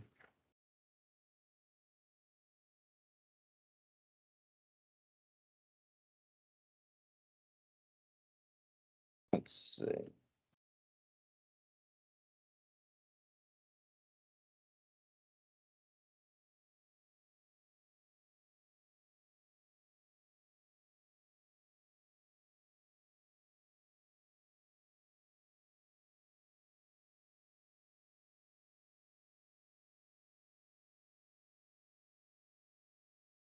Sorry, I can't find it. But it has to do with the literary forms. Reflection is the author shares his personal experience in several places in the book. I said in my heart, I saw, I know. That's sort of a big part of this book. Example stories, better than Proverbs, rhetorical questions. I mentioned that, wordplay.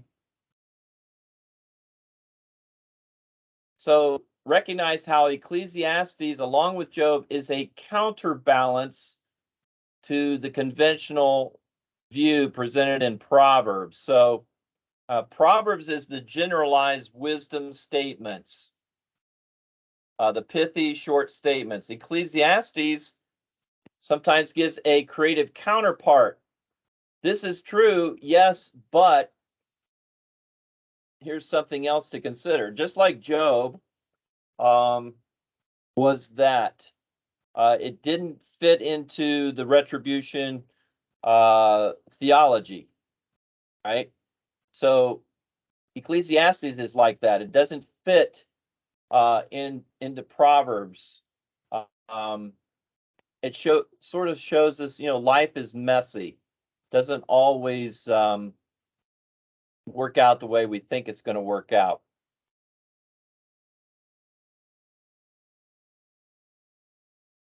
So again, interpreting the book in light of the rest of the Old Testament. All right, it's almost 8 o'clock, so we're going to take another 5-minute break. I'll see if I can find that quote here. So I'll see you in 5 minutes, and we'll come back to talk more about Ecclesiastes, and then we will look at Song of Solomon.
I was looking in the wrong place for the information. So there are two articles by Parsons. It's in Article 2, Part 2, where he goes in the guidelines for interpreting Ecclesiastes. And it's page 285, where he talks about reflection. Koheleth shares his personal experiences. So he actually gives you the references there.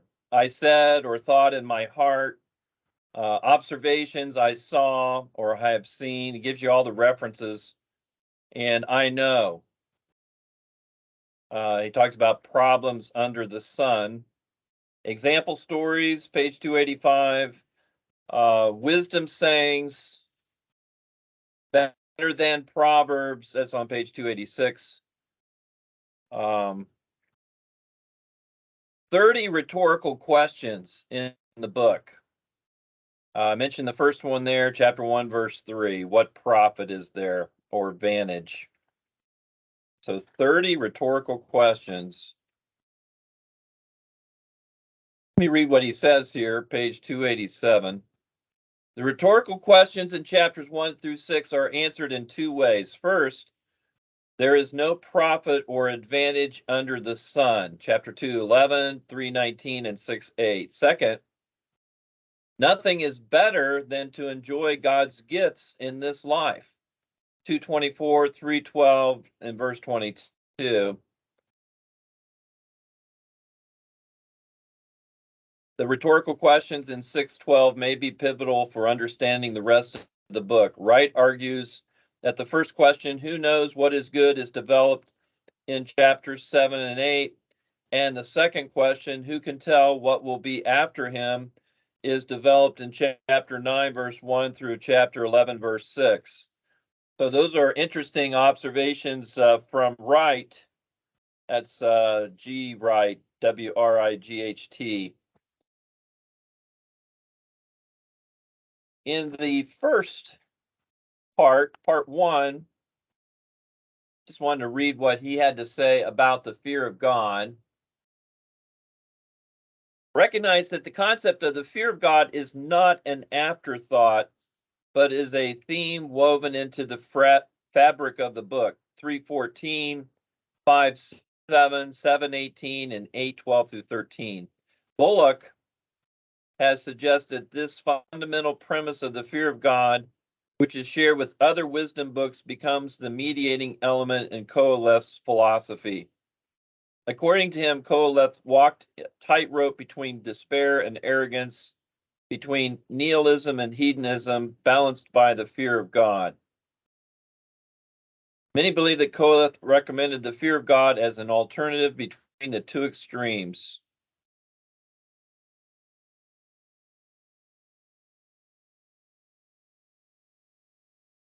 So, ideas for preaching Ecclesiastes, Parsons again. Realize the basic question implied by Koheleth, does life have meaning, is relevant today. Speaking of that, Dorsey says this, his title, chapter 20 for Ecclesiastes, God alone holds the key to life's meaning. The book of Ecclesiastes addresses the issue of life's meaning. Why do I exist? What is the purpose of my life? How can I find meaning and significance to my life? What can I do to make my life worthwhile? The author of Ecclesiastes offers some surprising answers to these questions, and he utilizes structure to reinforce his points. So, philosophy of life is emphasized in this book. In fact, one of the assignments, I teach a course on biblical philosophy and worldview. So the main paper for that in the MABT program, the students have to write basically a biblical philosophy of life, world and life view. And so Ecclesiastes relates to this whole question. And I don't know if you've ever read or seen Chuck Swindoll's book, Living on the Ragged Edge. But if you're looking for a book that will challenge you in the area of communicating. Ecclesiastes is a good book to read. I don't know if it's still in print or not, but if you can find an old edition, it's worth reading.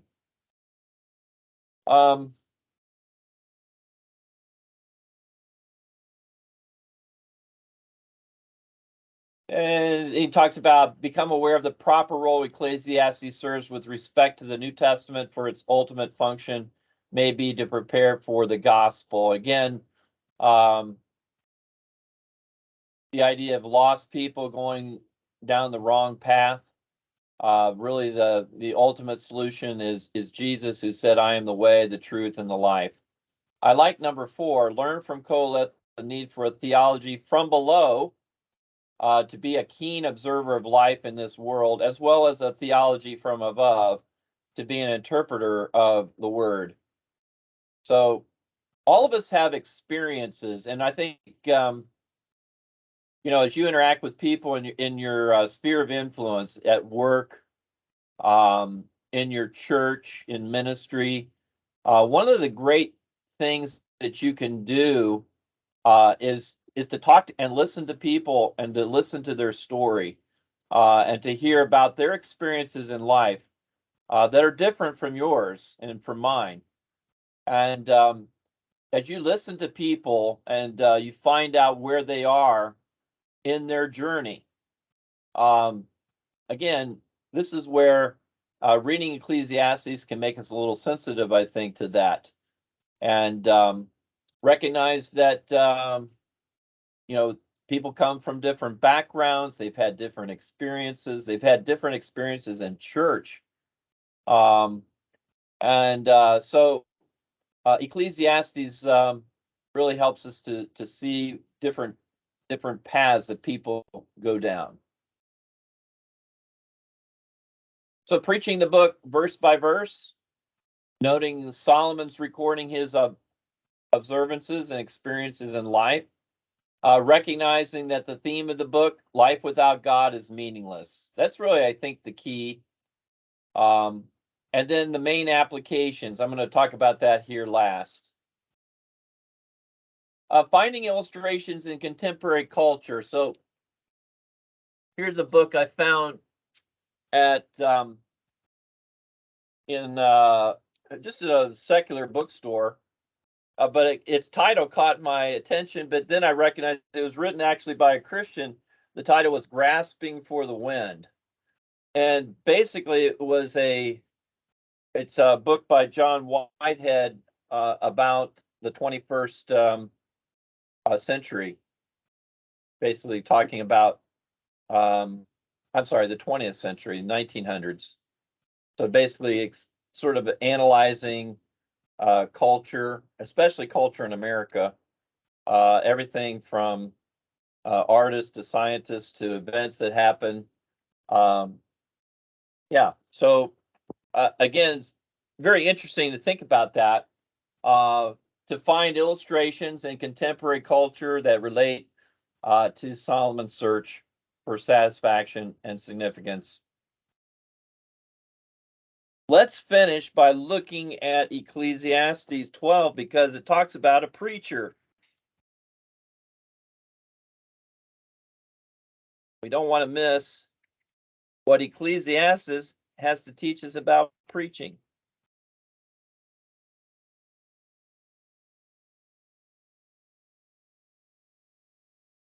Look at verses 9 through 12 there. Because the preacher was wise, he still taught the people knowledge. He pondered and sought out and set in order many proverbs. The preacher sought to find acceptable words.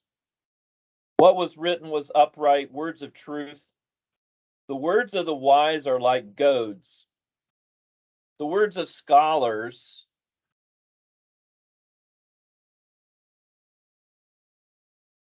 are like well-driven nails given by one shepherd. Further, my son, be admonished by these. Of making many books there is no end. Much study is wearisome to the flesh. That's the key verse for the PhD program, by the way. You didn't know that, but that's what it is.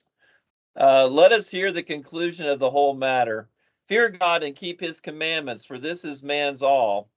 For God will bring every work into judgment, including every secret thing, whether good or evil. Okay. Just some thoughts here as we go through this and sort of think through. Solomon was a wise preacher. It says he taught the people. The preacher was wise and he taught the people knowledge. So there's teaching, right? And that's what we're talking about, how to become a skilled preacher and teacher. But then notice the process. How do you get to that? Well, he pondered and sought out and set in order many proverbs. So meditation on God's word, right? And we've talked about inductive method, observation, interpretation, application, and try to do a little bit of that by talking about observing the structure, the key words in the text, in the theology. We talked a little bit about this when we talked about narrative, the setting, the scenes that make up the plot, the crisis, the resolution. So now that when you read a narrative, if you've never read a narrative before like that, now hopefully as a result, you'll do that, right? But meditation, he sought out Proverbs. There's your research component. In order, he had to set them in order. There's the outline. So, it's a challenge. You're working on your outlines now. And one of the keys to that is to define those structural markers, or if you're doing a narrative, to look for those scenes that hopefully that you can identify as the key points. He sought out to find acceptable words. I don't know if you manuscript your messages or not, but I did that for 13 years. I manuscript my messages, and I was challenged to do that. And it forced me to think about my words, what I was going to say in my sermons. And I'm thankful I have some of those manuscripts even today typed out. He sought to find words of truth. Of course, God's word is truth, right? Reading and studying God's word. And his words of the wise are like goads. Goad was a long stick that was used to prod cattle. The words of the wise are like goads. We need to think about applications that the Spirit can use to convict people. His words are like well-driven nails. I call those PowerPoints, memorable big ideas. A well-stated big idea, or big ideas, if you want to put it that way. He wrote books and he kept studying even when he was tired. That's the challenge, right? Keep going. Any thoughts on that? The preacher? Solomon as the preacher gives us some insight into how he did his research, and obviously he was a deep thinker. I mean, he observed things in nature, the ant, right? He just watched that ant. You ever watch that in nature? My wife, speaking of nature, my wife and I, we like to take walks in our park across from our house. So the other day we're walking, and we said, "Look at that." It was a huge spider web. There were two trees at least 10 feet apart, and between them was the biggest spider web I'd ever seen. And it must have been one single strand from one tree to the middle of that spider web. It was at least 5 feet, and the other one was 5 feet. And there was a huge spider web and it was glistening with the dew. The sun was just starting to rise and shine on it. It was a thing of beauty, and we were just commenting how that spider did that, and just how God created the spider to do something like that. I mean, it was a little bit breezy, but it just like it could withstand the wind that was blowing a little bit. Just like that's just incredible, and that's what Solomon did. He was observant, and I used to tell the guys, as you're some of the best preachers, they have like a little notebook with them. So when things happen, something they see or observe, they just write it down. Maybe a verse that comes to mind that relates to what they saw, something that they see on the news. It becomes an illustration that they can use later on in their sermon. Something that happened in your own life that you can share to encourage somebody else. So I'm always challenged by these wisdom books because to write something short and memorable, not easy to do, right? Not easy to write something short and memorable. Our tendency is to write and keep writing, longer sentences, but these were short sentences that really pack a punch. So something that's short, people can learn. In fact, I used to challenge the guys in my preaching class too that when you think about your sermon titles, short and memorable, if you can do it in one word, that's amazing. 2, 3, 4 words, it's pretty good. Something that a title connected with a text of scripture that they would remember, something memorable. So it takes time to think about those things. Sweating the small stuff, the details. Any other thoughts on preaching from these books so far before we talk about Song of Songs?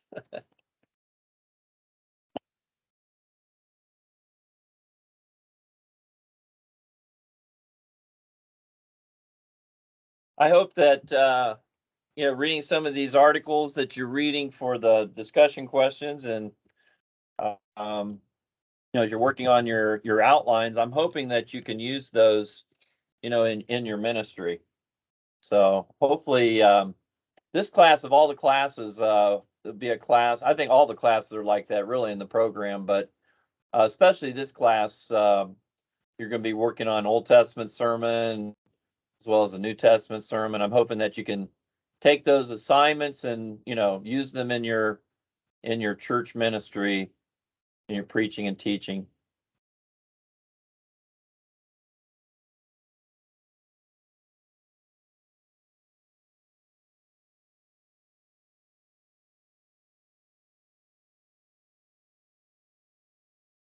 Well, I'm not going to ask if anybody's ever preached through Song of Solomon.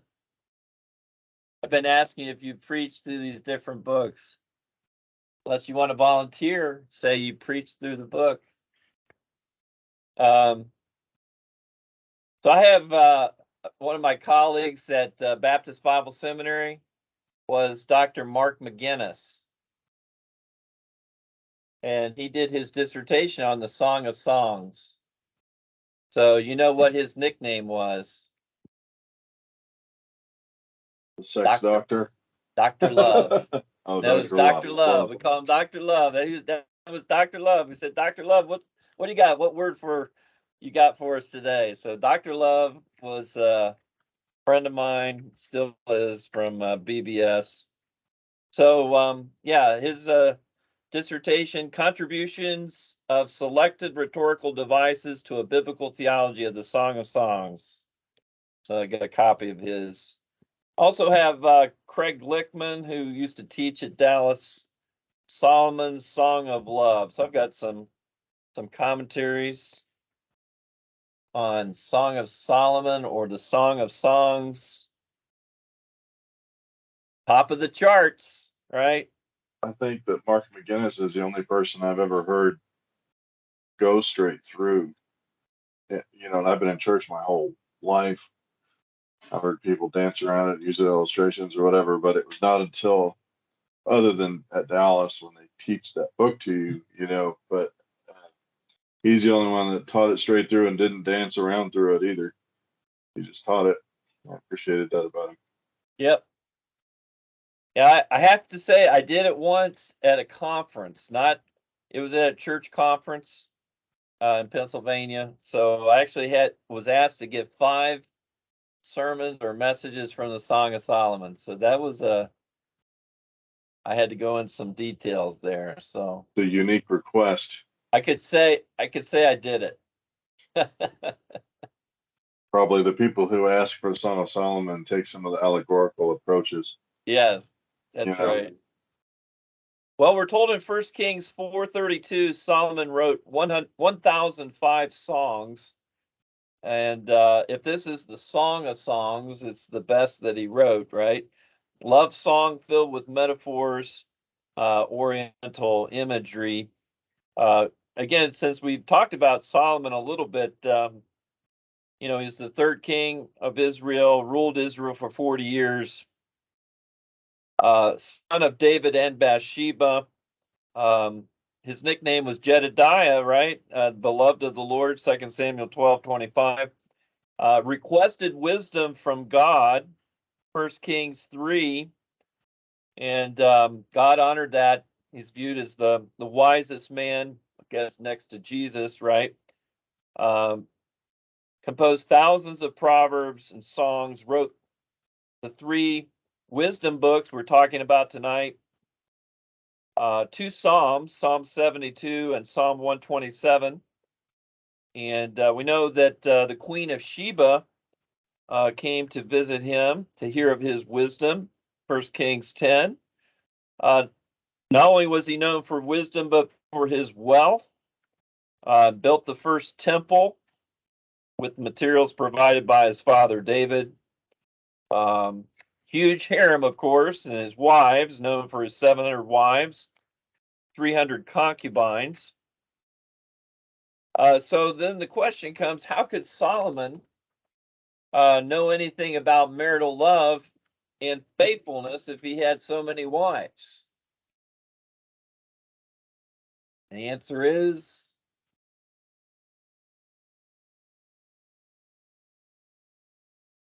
Inspired him to write. he's inspired to write. Well, we know that some of the wives he married turned his heart to idolatry, right? At the end of his life.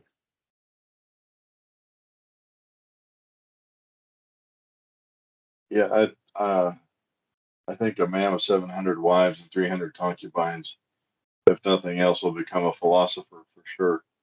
You know, I mean, he's going to have the one that he remembers, because the rest of it's got to be like stabbing yourself in the ears with ice picks. I mean, you know what I mean? Like, just 700 people around you, much less 700 people that you're married to. Of course, marriage is a different thing for the ancient Near Eastern monarchs, but I mean, I think it actually puts him in a unique position to understand the uniqueness of the one. So the question is this referring to his first wife? Was Song of Solomon written early or not?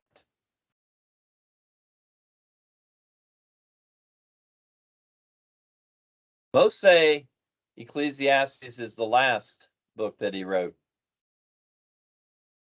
Many say Song of Solomon was the first, Proverbs in the middle. I don't know if it would be the last one, but that was kind of my point, is that you're going to look with a lot of clarity on that first one at the end of your life being married to 700. Yeah. So I think I hold to a later date for the record, maybe an early date for the experience. Okay. If that makes sense.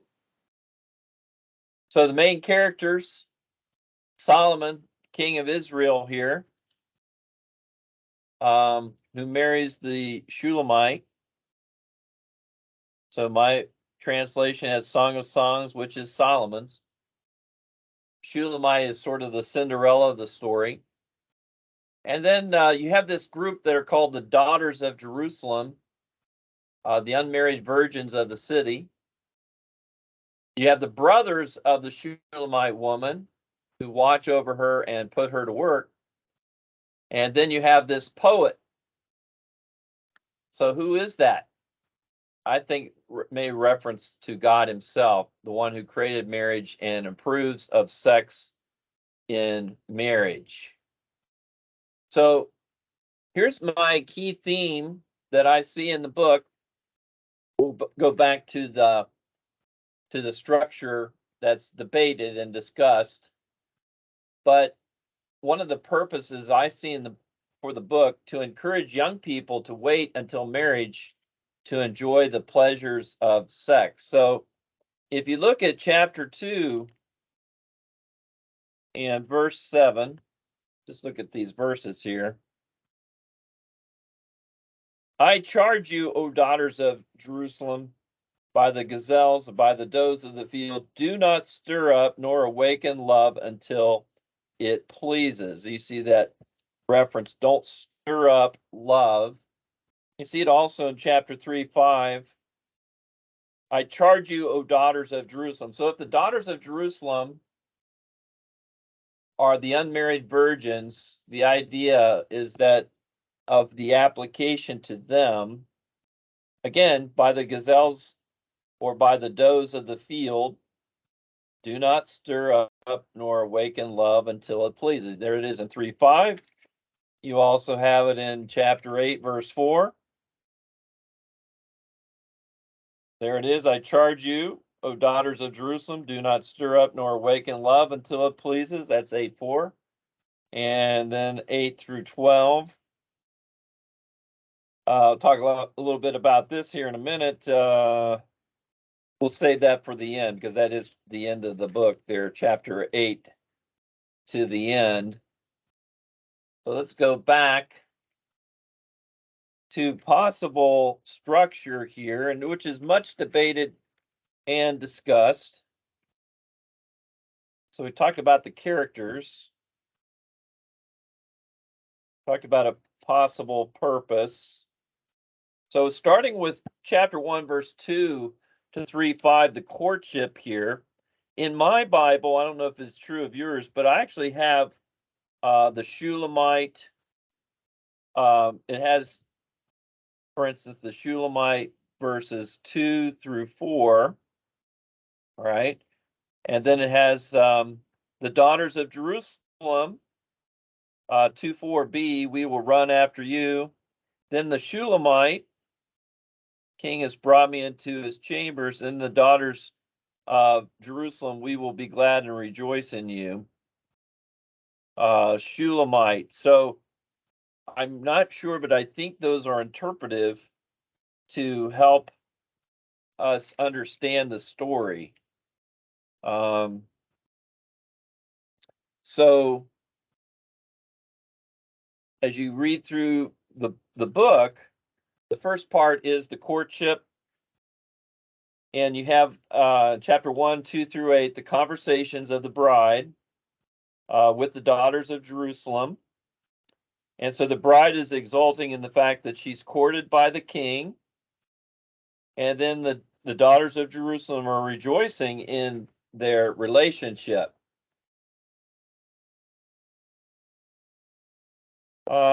She is from the field, so she's like a farmer's girl here. She's worked hard in the field. Again, she has these brothers. She's a keeper of the vineyards, chapter 1, verse 6.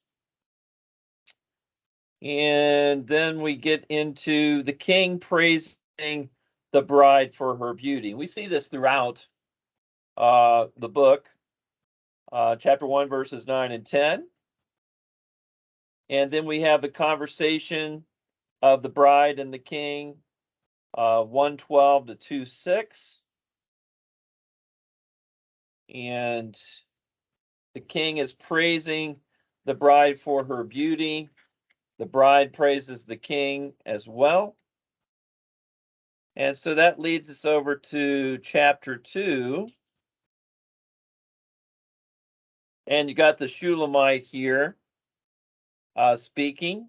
Chapter 2, verse 8, the voice of my beloved, behold, he comes, leaping upon the mountains, skipping upon the hills. My beloved is like a gazelle, young stag. Behold, he stands behind the wall. He's looking through the windows and gazing through the lattice. So we have this figurative description of the king, his appearance in chapter 2. And go down to verse 16 and 17. The Shulamite expresses her commitment. My beloved is mine and I am his.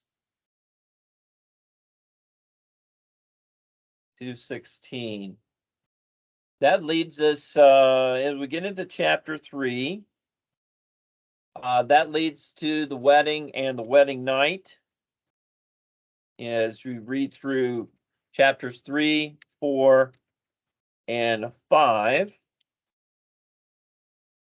Chapter 3, verses 1 through 4. The bride relates a dream in which she finds the king. Chapter 3, verses 1 through 4. And then we have the wedding procession in chapters 3, verses 6 through 11.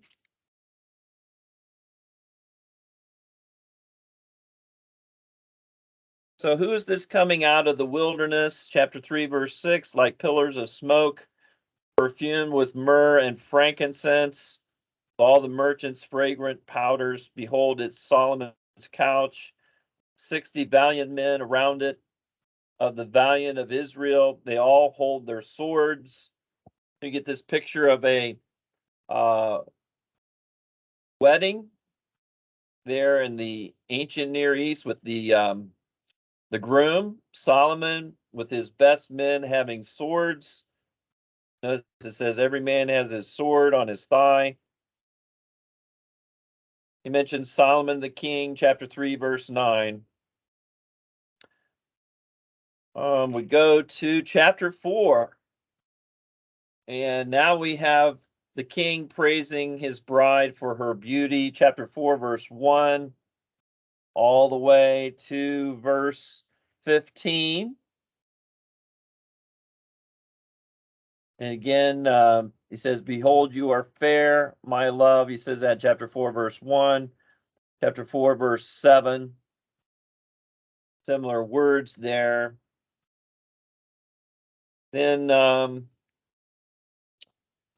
we have the Shulamite, the end of chapter 4, verse 16. And then we have in chapter 5, verse 1, again, we have Solomon, the beloved. I've come to my garden, my sister, my spouse. I've gathered my myrrh with my spice. And I think he's referencing their night together and the account of their marital lovemaking. Now, as we get into chapter 5, verse 2 and following, we have this conflict between the bride and the groom, chapter 5, verses 2 through 7. The bride relates that when the groom came for her, she delayed too long, and by the time she got to the door, he was gone. That's chapter 5, verses 2 through 6. And then she searches for him, verses 6 and 7. Again, we have another bride giving the physical description of the king, chapter 5, verses 10 through 16. And the king gives a description of the bride. So we have this quite a bit in the book, chapter 6, verses 4 through 9.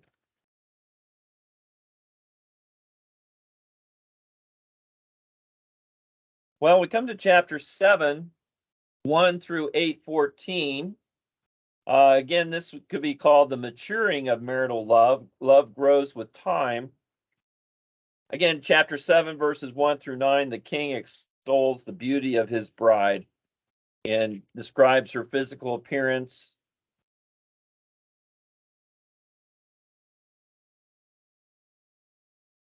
Look at chapter 8.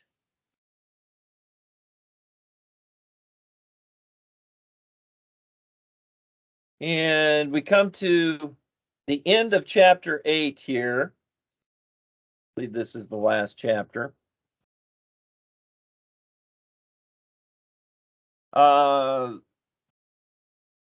Chapter 8, verse 8. Notice the Shulamite's brothers.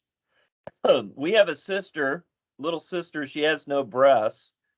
What shall we do for our sister in the day when she is spoken of?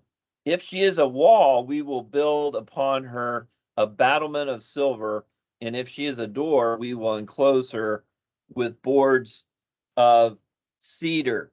Now, remember what I said the purpose of the book was?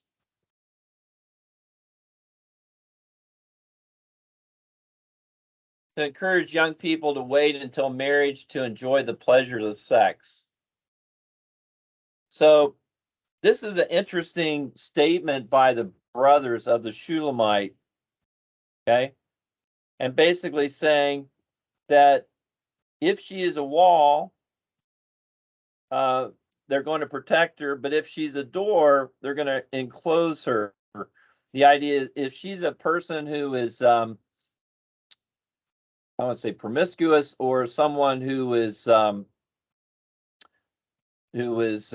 open, they're going to keep her from being that way. So the Shulamite says, I am a wall. All right. And she says here,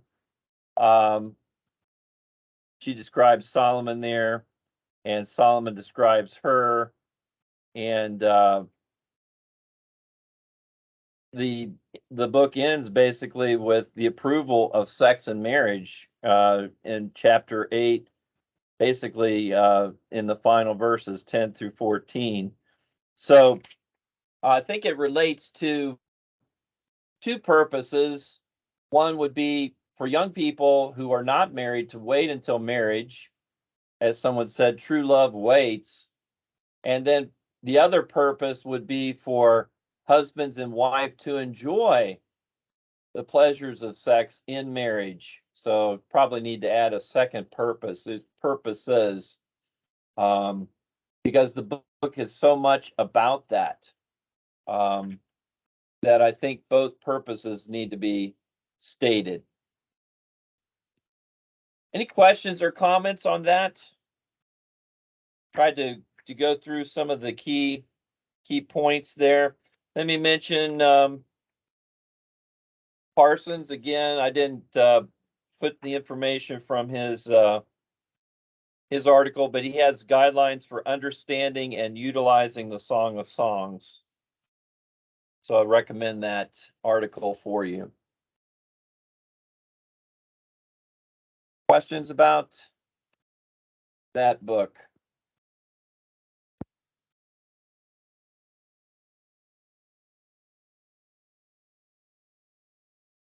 All right.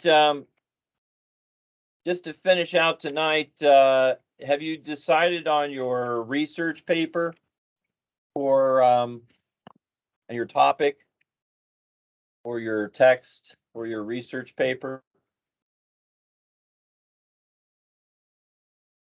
Let me just go and check and see. I have not. That assignment here.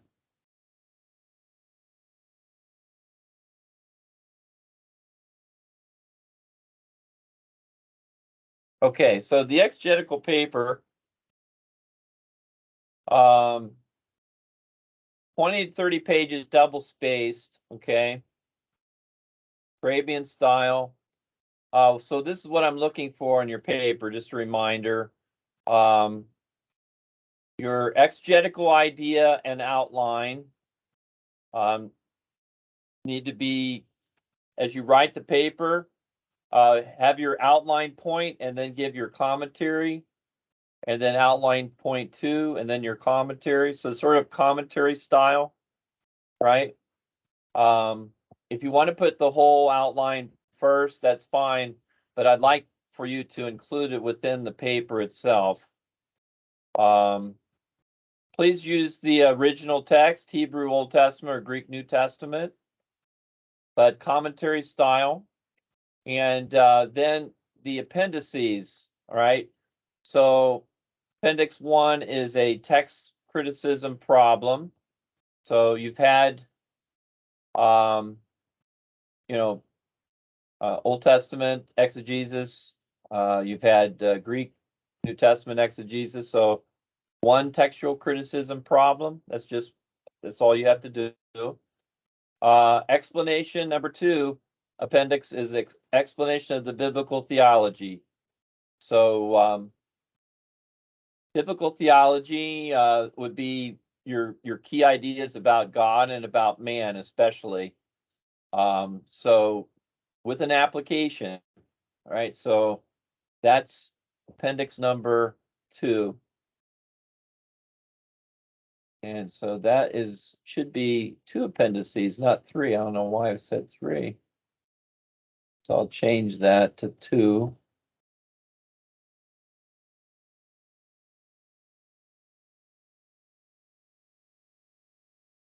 So when you finish that paper in our last class, you will be presenting that paper to the class. Okay. So any questions on that?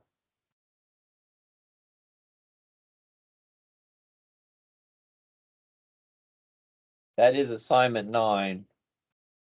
One other assignment, don't forget, is assignment 10. So assignment 10 is reporting your attendance. Okay. So it's an easy 100 points. So each week you have an attendance report. And I'll be putting, this is week 3. So things that you learned, list 3 things that you learned from the lecture. That's all you have to post for that. That's really an easy 100 points there. So going to assignment 3. So you're working on your 4 exegetical outlines of 4 different chapters. So if you're using Roman numeral 1, Roman numeral 2 your main points, and then A and B would be your subpoints. 1 and 2 regular numerals would be your sub points. Or you can use like 1A as your main point, or 1.1. You can do it that way. Like the number 1 would be your main point, 1.1 would be your sub point. There are different ways to do that, but whatever method you use, put your chapter and verse reference after your point. Okay, so use your main point or sub point marker, then give the full sentence point with your chapter and verse after each point in your outline. Okay, so just a reminder on outlines, because sometimes students forget. Like if your main point is chapter 1, verses 5 through 10, and you have 2 subpoints, your first subpoint may be chapter 1, verses 5 through 7, and your second point would be chapter 1, verses 8 through 10. You don't want to make your second point 1, 8 through 11, right? Because your main point, your subpoints need to cover what's under your main point.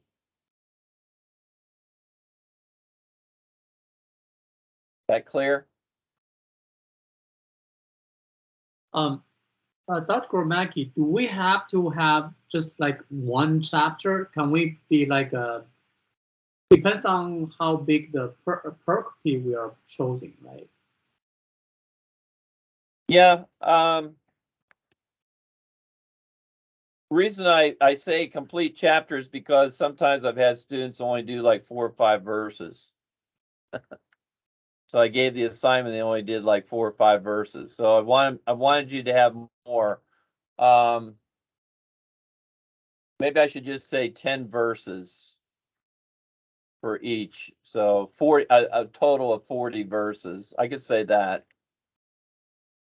But if you've done the whole chapter, that's fine. But what I'm trying to get you to do is just to, you know, have a bigger section of material that you're working with. So it can be more than one chapter. It needs to be one chat. You have to do 4 exegetical outlines. Would like to be 4 chapters, because what that's doing is forcing you to look at large groups of verses. And Yeah. I don't have you in this program, you know, write exegetical outlines of complete books. Okay, I actually did that in my program. I wrote exegetical outlines for the books of the Bible, and I use those when I teach Old Testament survey and New Testament survey. So I'm not asking you to do that. I'm not asking you to do an exegetical outline of Genesis. Okay, I'm just asking you to do 4 chapters, which is really not that much, really.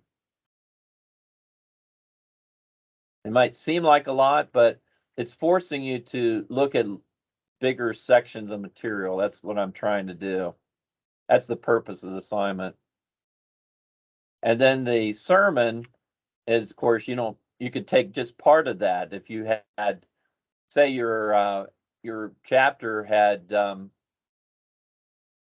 20 verses or 30 verses, and maybe your sermon only be over 7 or 10 verses. Right. So you can then take the exegetical outline and then use part of that for your sermon outline. Okay. So hopefully you'll see that's the connection, for instance, between assignment 3 and assignment 4. Because assignment 4, you're typing out a biblical expository sermon from an Old Testament text. Okay. And so you have a sermon outline. So we talked a little bit about the difference between exegetical and sermon outline, right? So exegetical outline can be your sermon outline. I don't mind if it is. So your sermon is going to include the explanation of the verses, your illustrations and applications as you would preach it.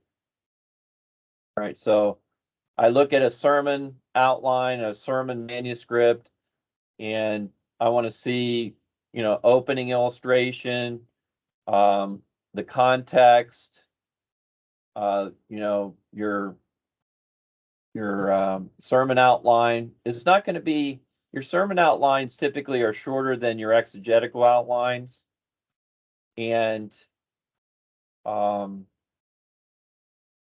not going to have as many points. So usually 3 to 5 points for a sermon outline. You might have more points in an exegetical outline. Your exegetical outline should probably be more detailed.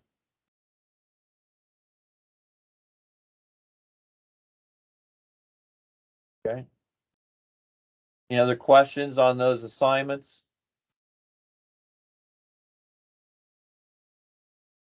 If you have a question, feel free to ask. Any other thoughts about tonight? I will, as I said, I'm not here next week, but I will make sure you get a copy of my paper.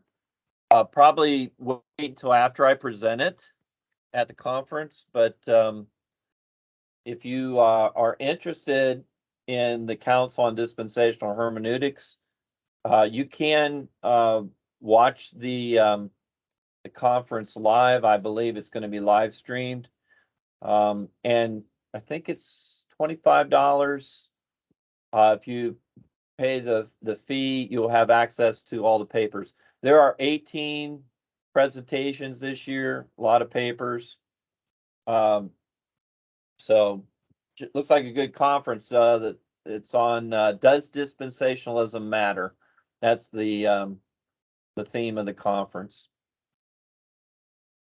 Appreciate your prayers for myself, and I'll be praying for you guys.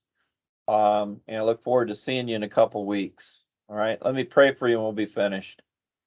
Father, thank you for these men, and pray that you would bless them as they spend time looking into your word, as they do these exegetical outlines and sermons on the Old Testament. Lord, we thank you for Solomon and for his wisdom, his example to us on how to be an effective preacher, that we would be like him, that we would take time to meditate on your word and think about our own lives, about the lives of our people, connect truth to life with illustrations and applications, and to think about how we can state things in such a way that people remember them.